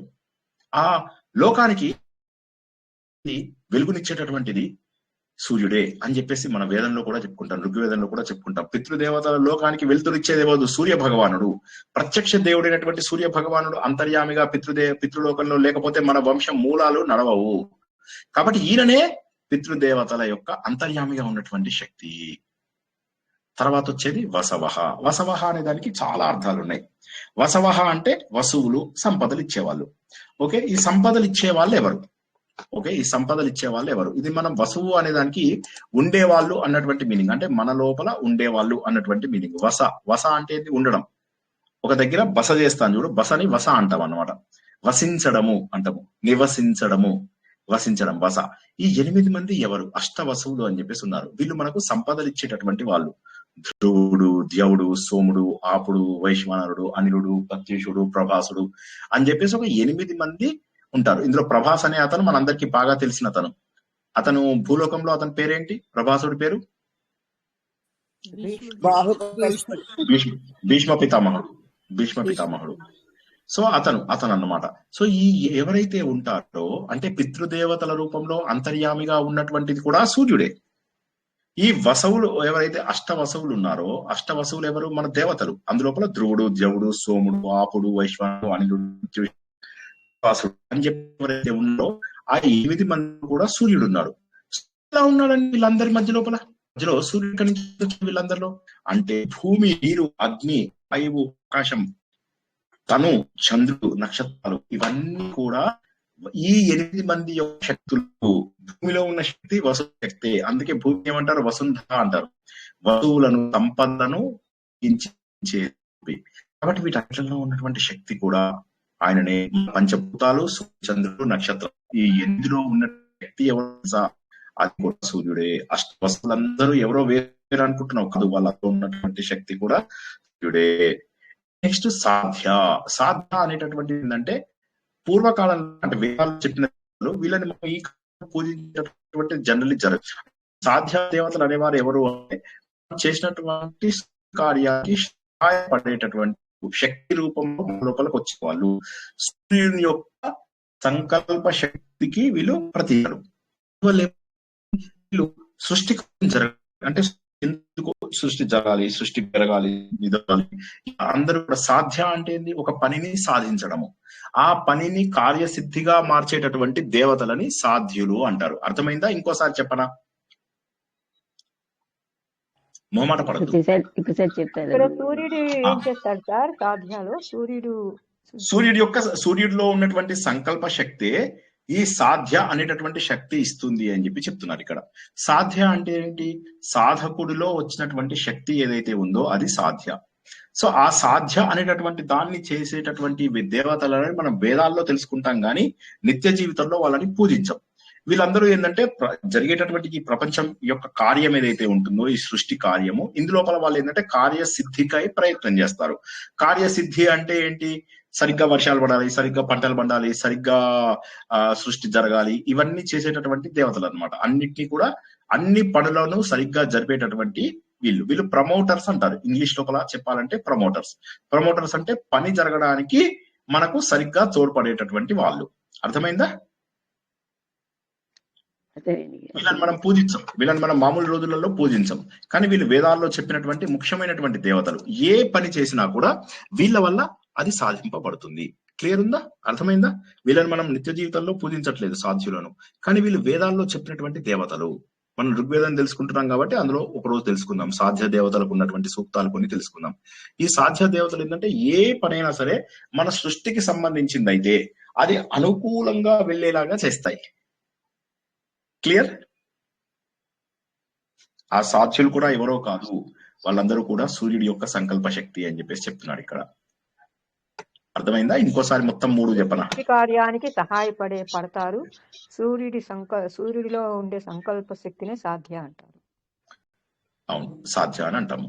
సాధ్య అంటే కార్యసిద్ధి చేసేటటువంటి దేవతలు. ఇంకా ఎవరైనా అర్థం కాని వాళ్ళు ఉంటే అడగండి, ఏం సిగ్గుపడద్దు, ఎందుకంటే ఇవి చాలా గొప్ప మీనింగ్ తెలుసుకుంటాం. ఉపనిషత్తులలో వేదాలలో ఉన్న దేవతల గురించి మనం చెప్పుకుంటున్నాం. ఇప్పుడు చాలా బ్యూటిఫుల్ మీనింగ్ చెప్పుకుంటున్నాం. సో వాళ్ళు కూడా ఎవరో ప్రతి అమావాస్యకు నువ్వులు ఇస్తాను పితృలకు.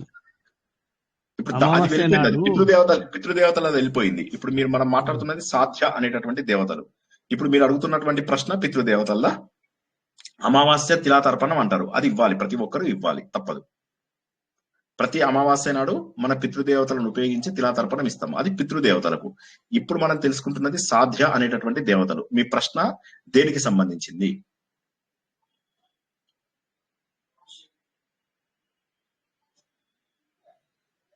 ఓకే, ఆయన మ్యూట్ లోనే ఉన్నారు. సో తర్వాత వచ్చినటువంటి దేవతలు అశ్వినౌ అని ఎందుకన్నారు? ఎవరైనా చెప్పగలరా? అశ్విన్ నవ్వు ఏందండి? అశ్విన్ శబ్దం సార్. అశ్వినౌ ద్వివచనం. ద్వివచనం నకారాంత పుంలింగం. వీళ్ళు ఇద్దరే ఉన్నారు కాబట్టి అశ్విని దేవతలు ఇద్దరు. మొత్తం మనకు కాబట్టి అశ్వినౌ అని కరెక్ట్. మనకు ఉన్నటువంటి మొత్తం దేవతలు 33 కోట్ల దేవతలు. 33 కోట్ల లోపల ఉన్నటువంటి దేవతలలో 12 మంది ద్వాదశ ఆదిత్యులు అంటారు వాళ్ళని. 12 మంది వాళ్ళు. ఓకేనా? రాసుకోండి, తెలియని వాళ్ళు రాసుకోండి, తెలిసిన వాళ్ళు రివిజన్. 11 మందిని ఏకాదశ రుద్రులు అంటారు, రాసుకోండి. 8 మందిని అష్టవసువులు అంటారు, రాసుకోండి. 2 ఎవరైతే ఉంటారో వాళ్ళని అశ్విని దేవతలు అంటారు. అశ్విని దేవతలు అంటే డాక్టర్స్ అన్నమాట. వసువులు అంటే సంపదనిచ్చేటటువంటి వాళ్ళు. తర్వాత ఏకాదశ రుద్రులు విష్ణు, వీళ్ళేమో మన సృష్టి మొత్తం జరగడానికి మెయిన్ లీడర్స్ వీళ్ళు. ఈ 12 మంది 11 మంది. క్లియరా? 12, 11, 8, 3 వీళ్ళని 33 కోట్ల దేవతలు అని చెప్పేసి అంటారు. చాలా మంది అడుగుతారు, ఏమండి మీకు 33 కోట్ల దేవతలు ఉన్నారు కదా, వాళ్ళ పేర్లు చెప్పండి అంటే ఈ పేర్లు చెప్పండి సరిపోతుంది. అర్థం కాని వాళ్ళు అడగండి ప్లీజ్, అర్థం కాని వాళ్ళు అడగండి. సిగ్గుపడద్దు, సిగ్గుపడితే నేర్చుకోరు. ఎంతో మహోన్నతమైనటువంటి జ్ఞానము. అందరికి అర్థమైందా? 33 కోట్ల దేవతలు ఎవరో అర్థమైందా? మళ్ళీ ఒకసారి చెప్పండి సార్ అంటే చెప్తాను. ఏకాదశ రుద్రులు, ద్వాదశాదిత్యులు, అశ్విని దేవతలు, అష్టవసులు, వీళ్ళందరూ. అందులోపల ఇప్పుడు మనం ఏం చెప్పుకుంటున్నాము? అశ్విని దేవతల గురించి చెప్పుకోవాలి. అశ్విని దేవతలు ఇద్దరు. వీళ్ళు భగవంతుడి యొక్క నోస్ అనేటటువంటి భాగం, ముక్కు భాగం నుంచి వచ్చినటువంటి వాళ్ళు. వీళ్ళు ఏం చేస్తారంటే ఈ అశ్విని దేవతలు మనకు డాక్టర్స్ లాగా అన్నమాట. మన రోగాలు అవి ఇవి అన్ని తీర్చిపోయేలాగా, మనకు ప్రాబ్లమ్స్ అన్ని అంటే ఆరోగ్యానికి సంబంధించినటువంటి ప్రాబ్లమ్స్ ని పోగొట్టే వాళ్ళని అశ్విని దేవతలు అంటారు. అయితే సూర్యుడే ఆరోగ్య ప్రదాత కాబట్టి సూర్యుడు అశ్విని దేవతలలో చాలా స్ట్రాంగ్ గా ఉన్నాడు. సూర్యరశ్మి ద్వారా అనేక రోగాలు పోతాయి. ఇది కాక అఫ్ కోర్స్ ఆబ్వియస్లీ మనకు డి విటమిన్ ఎలాగో వస్తుంది, రికెట్స్ అనే రోగం మనకు రాకుండా ఉండడము, మిగతా డి విటమిన్ లోపం వల్ల వచ్చేటటువంటి ప్రాబ్లమ్స్ అన్ని కూడా సాల్వ్ అవుతాయి. ఆరోగ్య ప్రదాత కాబట్టి అశ్విని దేవతలలో ఉన్నటువంటి అంతర్యామిగా లోపల ఉన్నటువంటి శక్తి ఎవరైతే ఉన్నారో అది కూడా సూర్యుడే. సూర్యుడు అనేవాడు వేడు కాదు, సూర్యుడు అనేవాడు ఈ అశ్విని దేవతలలో కూడా ఉన్నాడు. అర్థమైందా? ముందుకెళ్ళనా? ఇంకొక నెక్స్ట్ ఇవన్నీ మనం డైరెక్ట్ మీనింగ్ తెలుసుకుంటున్నాం, ఇంకా దీంట్లో తాత్విక అర్థం ఉంది. ముందు డైరెక్ట్ మీనింగ్ అయిపోయాక తాత్విక అర్థంలోకి వెళ్తాం. తర్వాత ఎవరు వస్తారు? శ్లోకం చదివితే ఒకసారి శ్లోకం చదివితే చూడండి. మరుత్తులు. మరుత్తులు అంటే ఎవరో మనం ఇంతకుముందు ఒకసారి ఆల్రెడీ తెలుసుకున్నాం. మరుత్తులు అంటే ఎవరంటే వీళ్ళు మనకు దితి ఎవరైతే ఉంటుందో ఆమె తన భర్తను అడుగుతుంది, ఎప్పుడూ కూడా మీ పెద్ద భార్యకు పుట్టినటువంటి పిల్లలందరూ దేవతలు అవుతున్నారు, నా పిల్లలందరూ రాక్షసులు అవుతున్నారు. సో అలా కాకుండా నాకు దేవతలతోని సమానమైనటువంటి ఒక శక్తి ఉన్నటువంటి వాడు కావాలి అనగానే అప్పుడు ఆయన మంచి పిండాన్ని ఇస్తాడు. ఇచ్చింది తెలుసుకున్నటువంటి ఇంద్రుడు ఏం చేస్తాడు? పిన్ని నేను నీకు సహాయం చేస్తా, అట్లా చేస్తా, ఇట్లా చేస్తా, నేను అటు నడిపించుకుంటూ వెళ్తా, ఇటు నడిపించుకుంటూ వెళ్తా అని సహాయం చేస్తూ ఆమెను జాగ్రత్తగా చూసుకుంటూ ఉంటాడు. ఆమె కడుపులో ఏమో గొప్ప పిండం నడుస్తూ ఉంటుంది.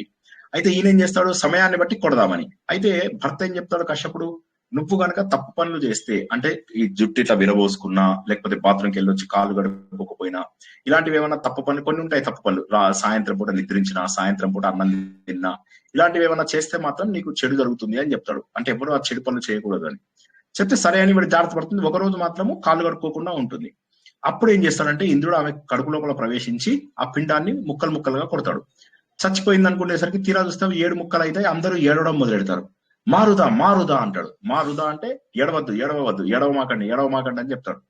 చెప్పగానే వాళ్ళు ఇంకా ఏడుస్తూ ఉంటారు. అప్పుడు తల్లి లేస్తుంది. లేవగానే అప్పుడు ఆమె కాళ్ళు పట్టుకుంటాడు, నన్ను క్షమించు, నేను చంపుదామని వెళ్ళాను, కానీ వాళ్ళు చాలా శక్తిమంతులు ఉన్నారు, ఈ కడుపులో ఉన్న 7 ఈ 7 కూడా నేను దేవతల స్టేటస్ ఇస్తాను, ఇక నన్ను మాత్రం శాపాలు పెట్టకు, నీకు కావాల్సింది నీ పిల్లలు దేవతలు కాలేదని కదా ఇన్నాళ్ళు, ఇప్పుడు వీళ్ళు 7 కూడా దేవతలై చాలా టాప్ క్లాస్ దేవతలు అవుతారు అంటాడు. ఇక సరైన ఆమె కూడా శాపం పెట్టదు, అట్లీస్ట్ పిల్లలు బతికారు కదా అని. ఆ పిల్లలు ఎంత గట్టి పిండాలంటే, గట్టి పిండం అనే దానికి అర్థం ఇదే. ఆ 7 కాస్త ఒక్కొక్క దాంట్లో నుంచి మళ్ళీ 7 పుడతారు, 49 మంది పుడతారు అనమాట. ఆ 49 మందిని మరుత్తులు అంటారు. ఈ మరుత్తులు మనం అనుకున్నట్టుగా ప్రచండ గాలులు, హరికేన్స్, విపరీతమైనటువంటి మెరుపులు, ఉరుములు, ఇటువంటి లైటనింగ్ ఎఫెక్ట్స్, మెరుపులు, ఇవన్నీ ఏవైతే ఉంటాయో ఇవన్నిటిని చేసేటటువంటి వాళ్ళు. వీళ్ళందరూ కూడా వాయుదేవుడికి సపోర్ట్ గా ఉంటూ విపరీతమైన శక్తిని తెచ్చుకున్నటువంటి వాళ్ళు. వీళ్ళు ఎవరనుకుంటున్నావు? సూర్యుడి యొక్క వేడి వల్లనే భూమిపై ఉన్నటువంటి గాలి లోపల కదలిక ఏర్పడుతుంది. ఆ కదలిక ఏర్పడడం వల్ల సూర్యుడే మరుత్తుడు రూపంలో, ఈ మరుత్తుల రూపం లోపల అంతర్యామిగా ఉన్నాడు. కాబట్టి సూర్యుడు మామూలు మనిషి కాదు, మరుత్తుల రూపంలో ఉన్నాడు, అశ్విని దేవతల రూపంలో ఉన్నాడు. అంతకంటే ముందెవరు వచ్చారు మనకు? పితృదేవతల రూపంలో ఉన్నాడు. అంతకుముందు ఎవరున్నారు? సాధ్య దేవతల కార్య సాధకులైనటువంటి దేవతల రూపంలో ఈయననే ఉన్నాడు అని చెప్పేసి చెప్పాడు. చెప్పి తర్వాత ఏమన్నాడు? మనువు అంటే ఈయన యొక్క కొడుకు పేరు మనువు. ఎవరు? మన సూర్యుని యొక్క కొడుకు పేరు మనువు, వైవస్వత మనువు. అంతకంటే ముందే మనువులు ఉన్నారు. ఈ మనువులు ఎవరైతే ఉంటారో మన మానవ జాతికి మొదటి వాళ్ళు అని చెప్పి చెప్పుకున్నాం. స్వయంభువనువు, స్వాచిత మనువు, ఉత్తముడు, రైవతుడు, తామసుడు, చాక్షసుడు, తర్వాత వైవస్వతుడు, తర్వాత ఇంకా మిగతా 7 ఉంటారన్నమాట. ఓకే, సో ఆ 14 ఇప్పుడు మనం ఉన్నది వైవస్వత మనువు, సూర్యుడి యొక్క కుమారుడు యొక్క వంశంలో మనం ఉన్నాం ఇప్పుడు. కాబట్టి ఆ మనువు కూడా ఎవరో కాదు, తన కొడుకు రూపంలో తనే మనందరినీ పోషిస్తున్నాడు, తనే మనందరికీ లీడర్. మనువు అంటే మ్యాన్ ఇంగ్లీష్ లోపల. ఆ మ్యాన్ ఎవరైతే ఉన్నారో, ఆ మొట్టమొదటి మ్యాన్, మన జీవితానికి ఆద్యుడు, ఫస్ట్ పర్సన్, ఆయన అస్తిత్వానికి కూడా కారణం ఎవరు? సూర్యుడే. బికాజ్ సూర్యుడు కొడుకు కాబట్టి వైవస్వతుడు పుట్టడానికి కారణం కూడా మనువే. కాబట్టి మనువు లోపల ఉన్నటువంటి శక్తి కూడా సూర్యుడే. ఓ వెరీ గుడ్. సూర్యుడు ఇంకా ఎవరయ్యా అంటే వాయు వహిని.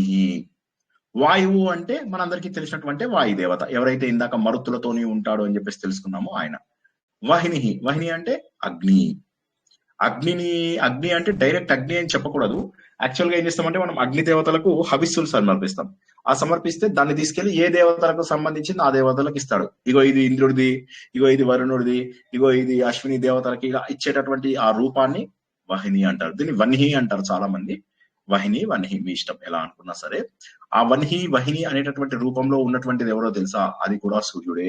వాయు రూపంలో ఉన్నటువంటిది ఎవరో తెలుసా? అది కూడా సూర్యుడే. ఇవన్నీ ఎందుకయ్యా? ఒక్క మాట చెప్తాను, గుర్తుంచుకో.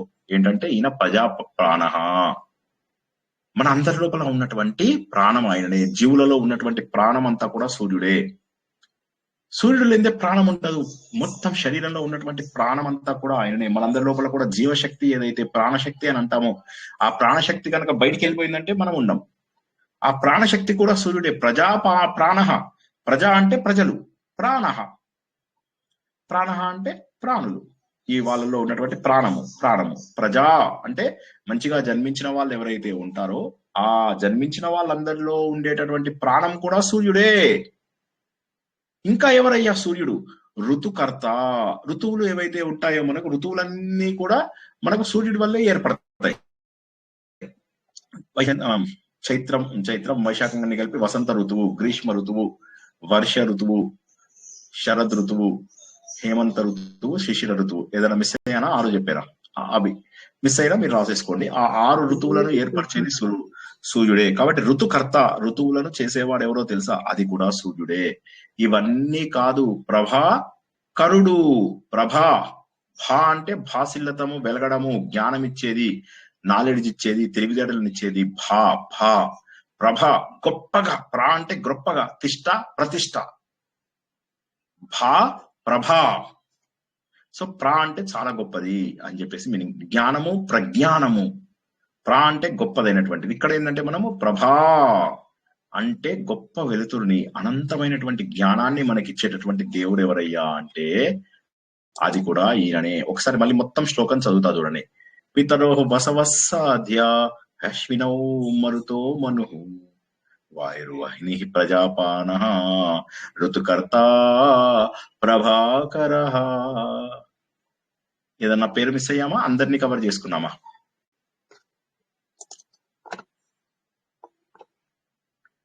చాలా డీప్ స్లీప్ లోకి వెళ్ళిపోయారు మన స్టూడెంట్స్, మామూలు కాదు, మంచి స్లీప్ లోకి వెళ్ళారు. కవర్ అయింది సార్, అన్ని కవర్ అయినాయి సార్. పితరో వసవసాధ్య అశ్వినౌ మరుతో మనుః వాయుర్వహ్ని ప్రజాప్రాణ ఋతుకర్త ప్రభాకర.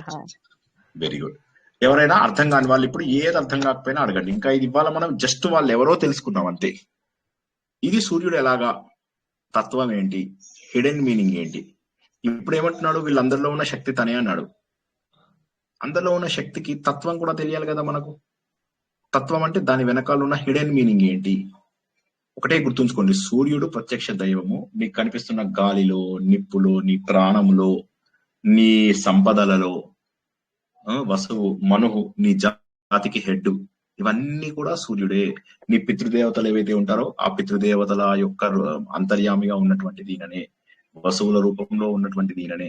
సాధ్య, నీ పనులన్నీ సహకరిస్తున్నాయి, సరైన సమయంలో అవుతున్నాయి అంటే అవి చేయడానికి కొంతమంది పూనుకుంటేనే అవుతుంది. నువ్వు పూనుకుంటే అవ్వదు, వాళ్ళు పూనుకుంటే అవుతుంది. సాధ్య అనేటటువంటి దేవతలు కూడా సూర్యుడే. పితర వసవ సాధ్యో అశ్వినౌ మరుత మను. అశ్విని దేవతలు, అశ్విత డాక్టర్స్ కూడా అంతే. నీ లోపల ఒక రికవరీ మెకానిజం ఉంటుంది. జనరల్ గా ఏంటంటే మన శరీరంలోనే రికవరీ మెకానిజం ఉంటుంది. అందుకే చెప్తారు చూడండి, ఈవినింగ్ 7 o'clock కి అన్నం తినేసి పొద్దున్న మళ్ళీ 9 o'clock కి కనుక అన్నం తింటే 14 గంటల రికవరీ టైం దొరుకుతుంది మన శరీరానికి. మన శరీరము ఎక్కడెక్కడ ఏ పార్ట్స్ పాడైతే వాటిని రిపేర్ చేసుకుంటుంది. ఉదాహరణకి ఇప్పుడు నాకు దెబ్బలు తగిలాయి చూసారా, ఈ దెబ్బలు చూసారా తగ్గిపోయినాయి. ఇవి ఇక్కడ ఒక దెబ్బ తగ్గిపోయింది, ఇక్కడ ఒక దెబ్బ ఇంకా దాదాపుగా తగ్గిపోయింది. అవునా? ఇవి ఇక్కడ దెబ్బలు అసలు కనిపించట్లేదు కూడా, చాలా తగ్గిపోయాయి. చూడండి, ఎవరు రికవర్ చేశారండి ఇవి?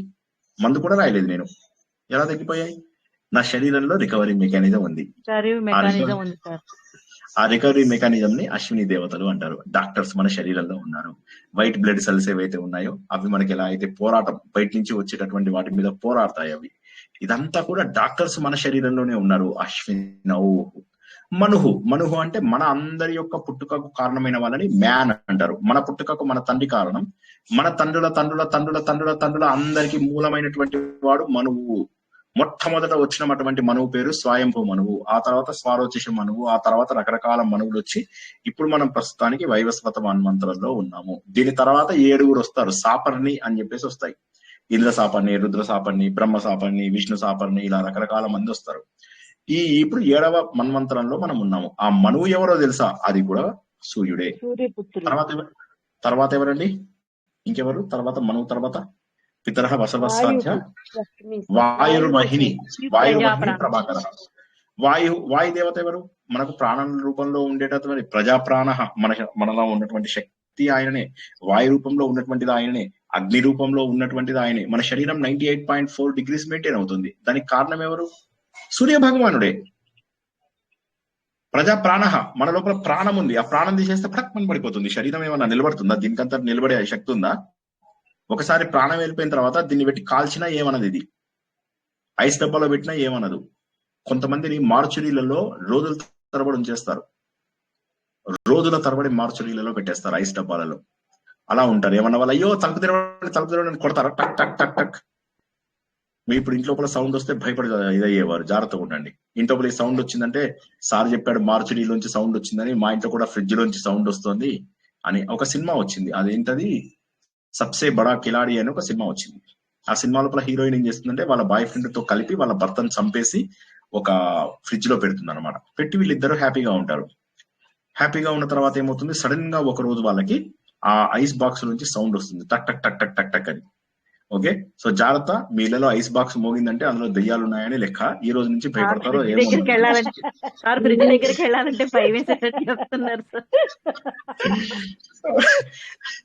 సో ఆ విధంగా అందులో ఉన్నటువంటి తెలుగులో చిరంజీవి, బ్రహ్మానందం, రంభ అంటే బావగారు బాగున్నారా, బావగారు కూడా అలాగే అలాగే కానీ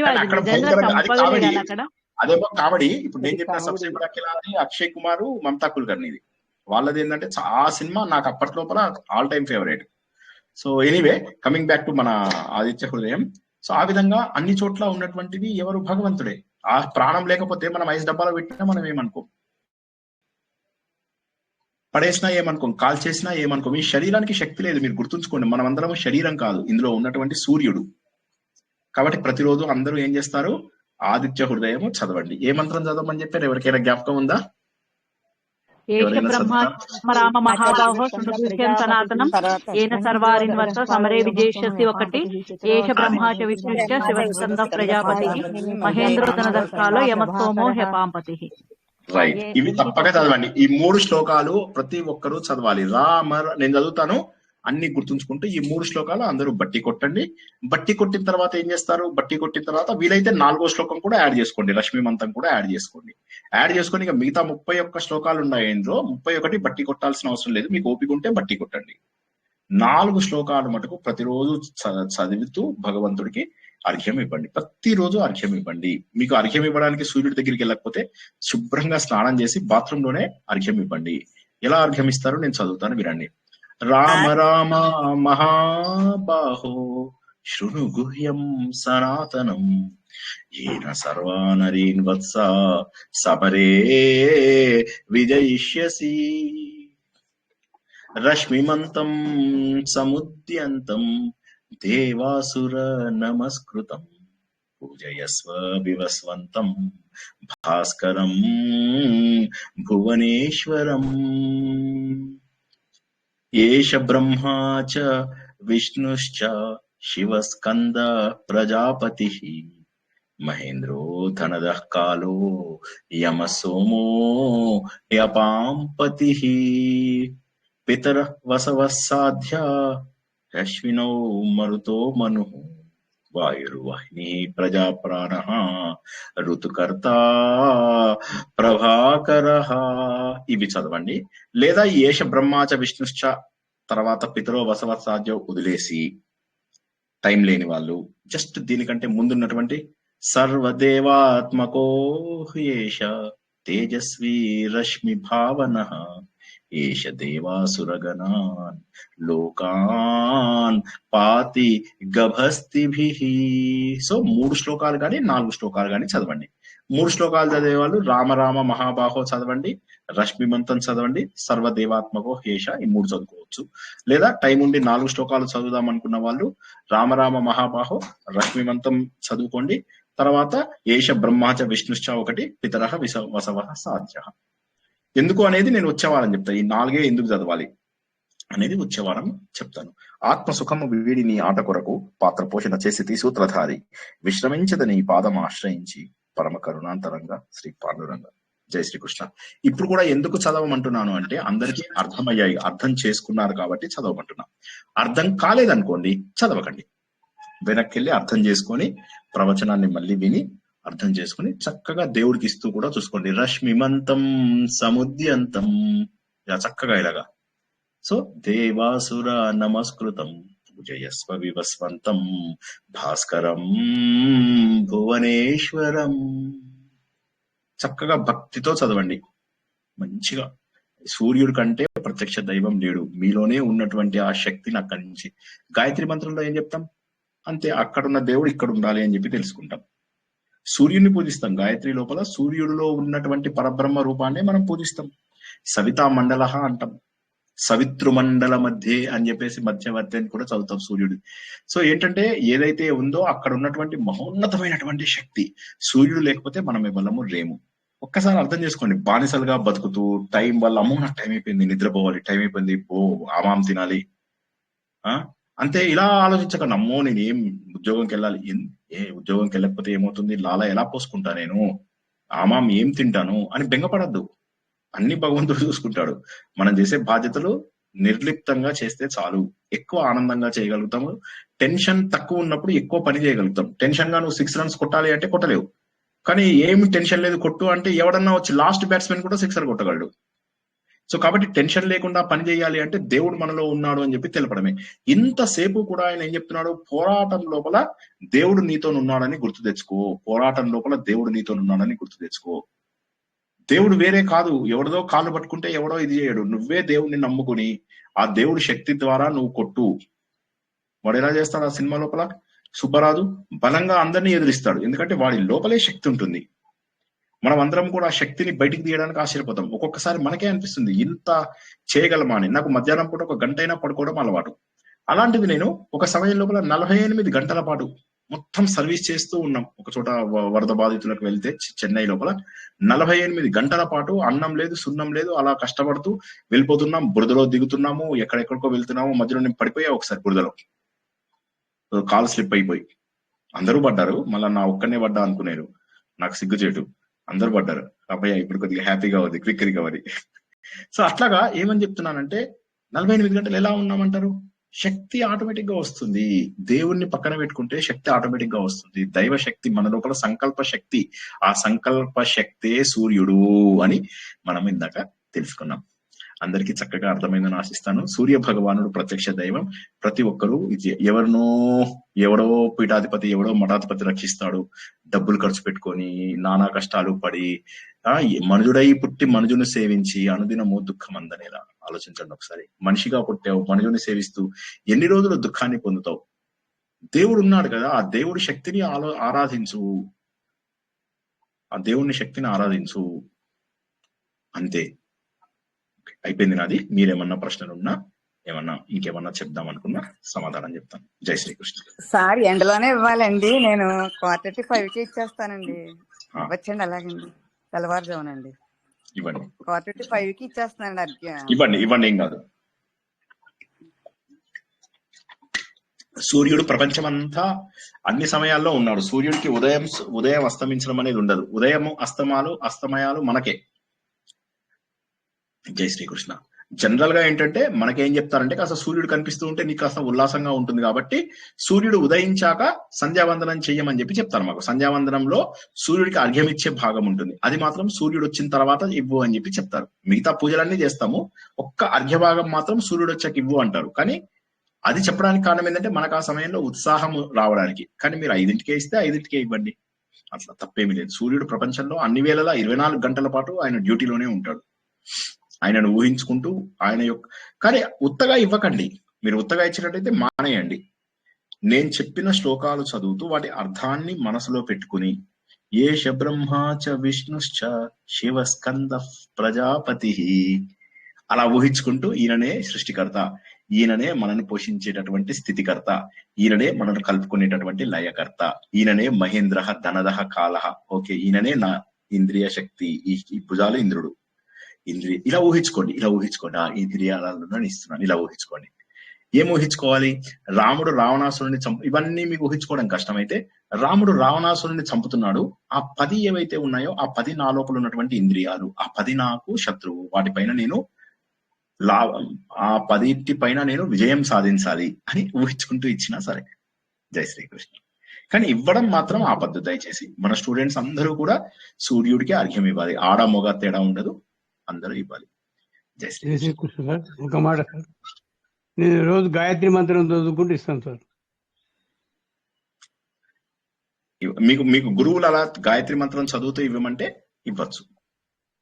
మీ అంతటా మీరు గాయత్రి మంత్రం తీసుకుని చదవకూడదు. గాయత్రి మంత్రం గురువు నుంచి వస్తుంది ఉపదేశము. అలా మీకు ఎవరన్నా గురువు ఇస్తే సరే. ఒకవేళ గురువు ఇవ్వకపోతే ఉపనయనం ఇప్పుడు చేస్తారు కదా సార్, బ్రాహ్మణుడు ఇస్తాడు. అవును, చేయొచ్చు. ఉపదేశం ఇస్తే, ఉపదేశం ఎవరిచ్చినా చేయొచ్చు, తప్పలేదు. జై శ్రీకృష్ణ.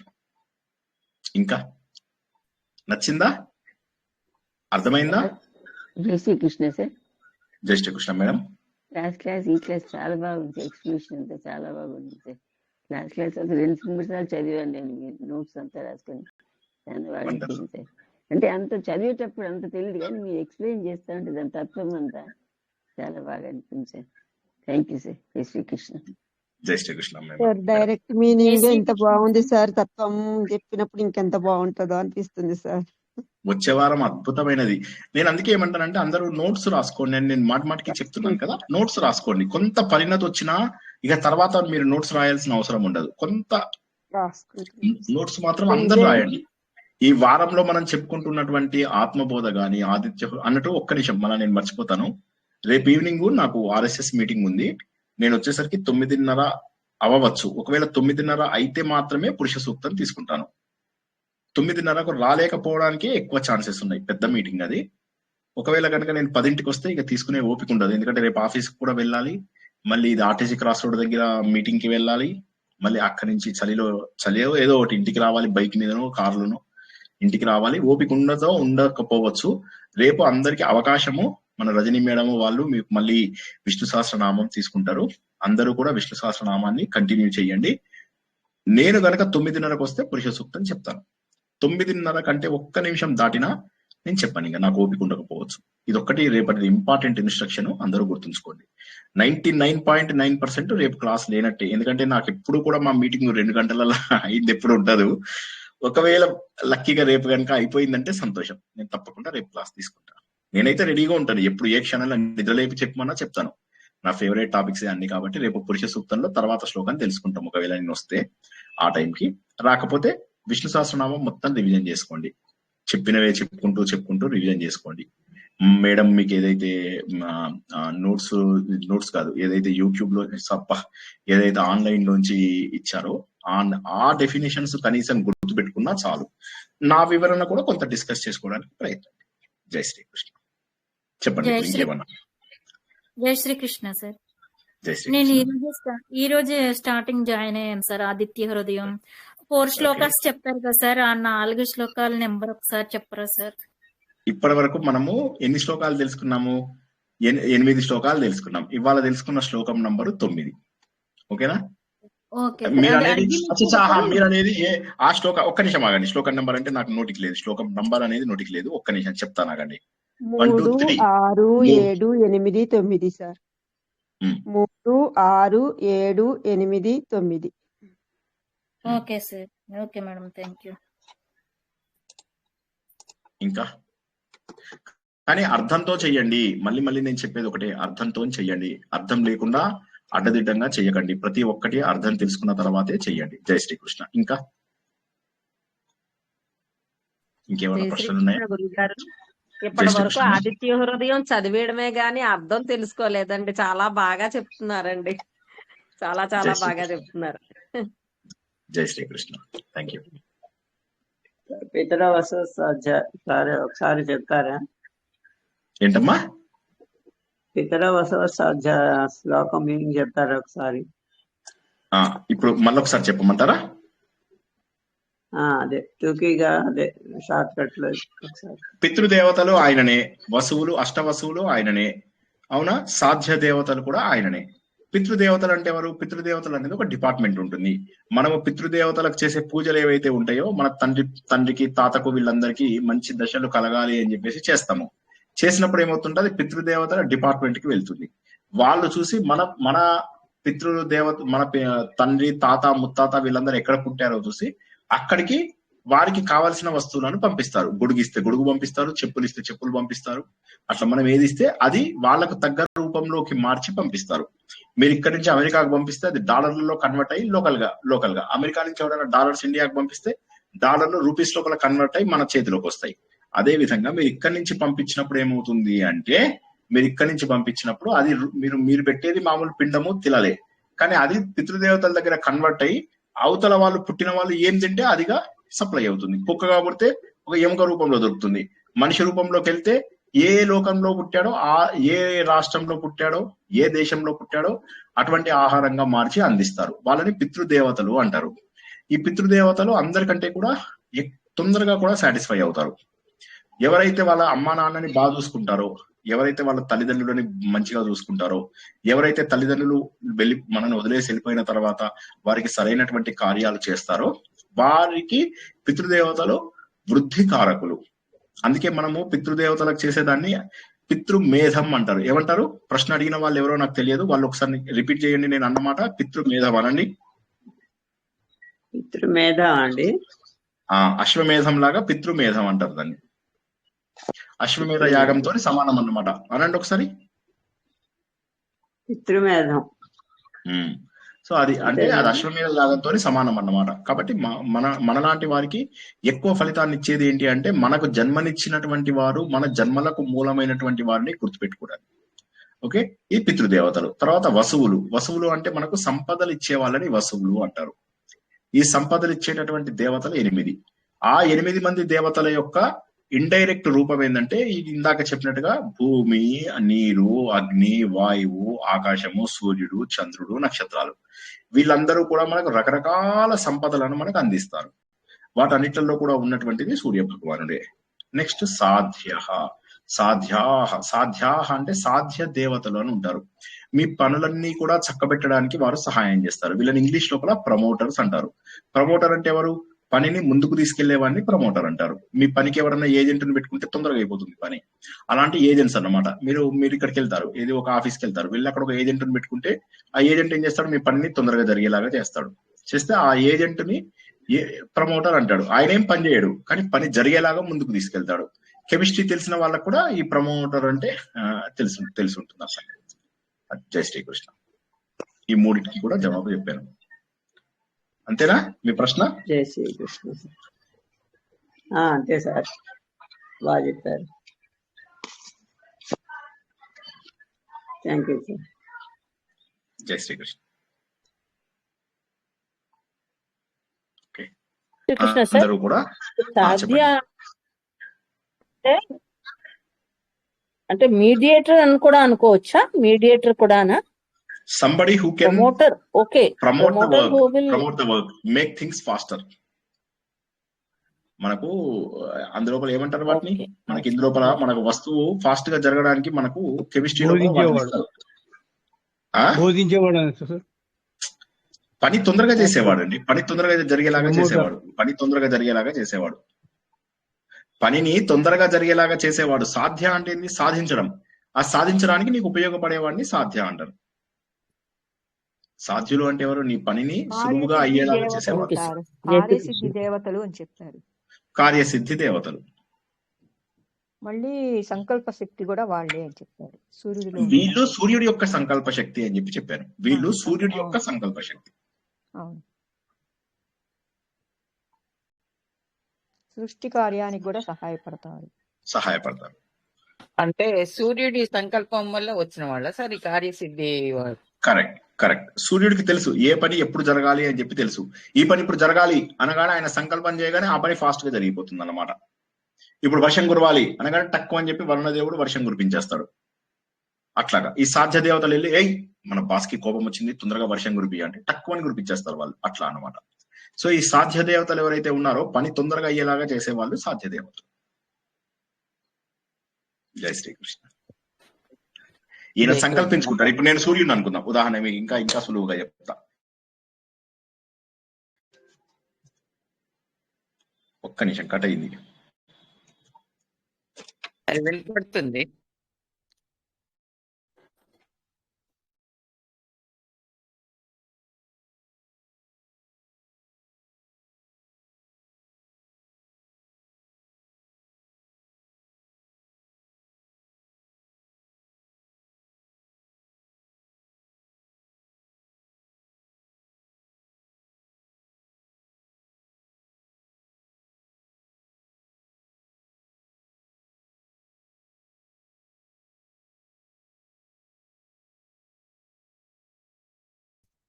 పవర్ పోయినట్టుంది సార్కి.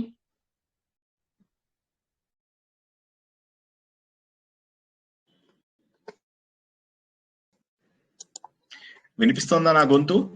నా గొంతు వినిపిస్తోందా? వినిపిస్తున్నారు, గురువు గారు ఇప్పుడు వినిపిస్తున్న గురువు గారు. వినిపిస్తున్నారు, కనిపిస్తున్నారు. వినిపిస్తుంది సార్. వినిపిస్తుందా నా గొంతు? వినిపిస్తుంది సార్, మీరు కనిపిస్తున్నారు. ఎవరు మాట్లాడట్లేదేంటి? గొంతు వినిపిస్తుందా? మీకు వినబడడం లేదు సార్, మాకు వినబడుతుంది. మేము చెప్పేది వినబడుతుంది మీకు. లేదు అది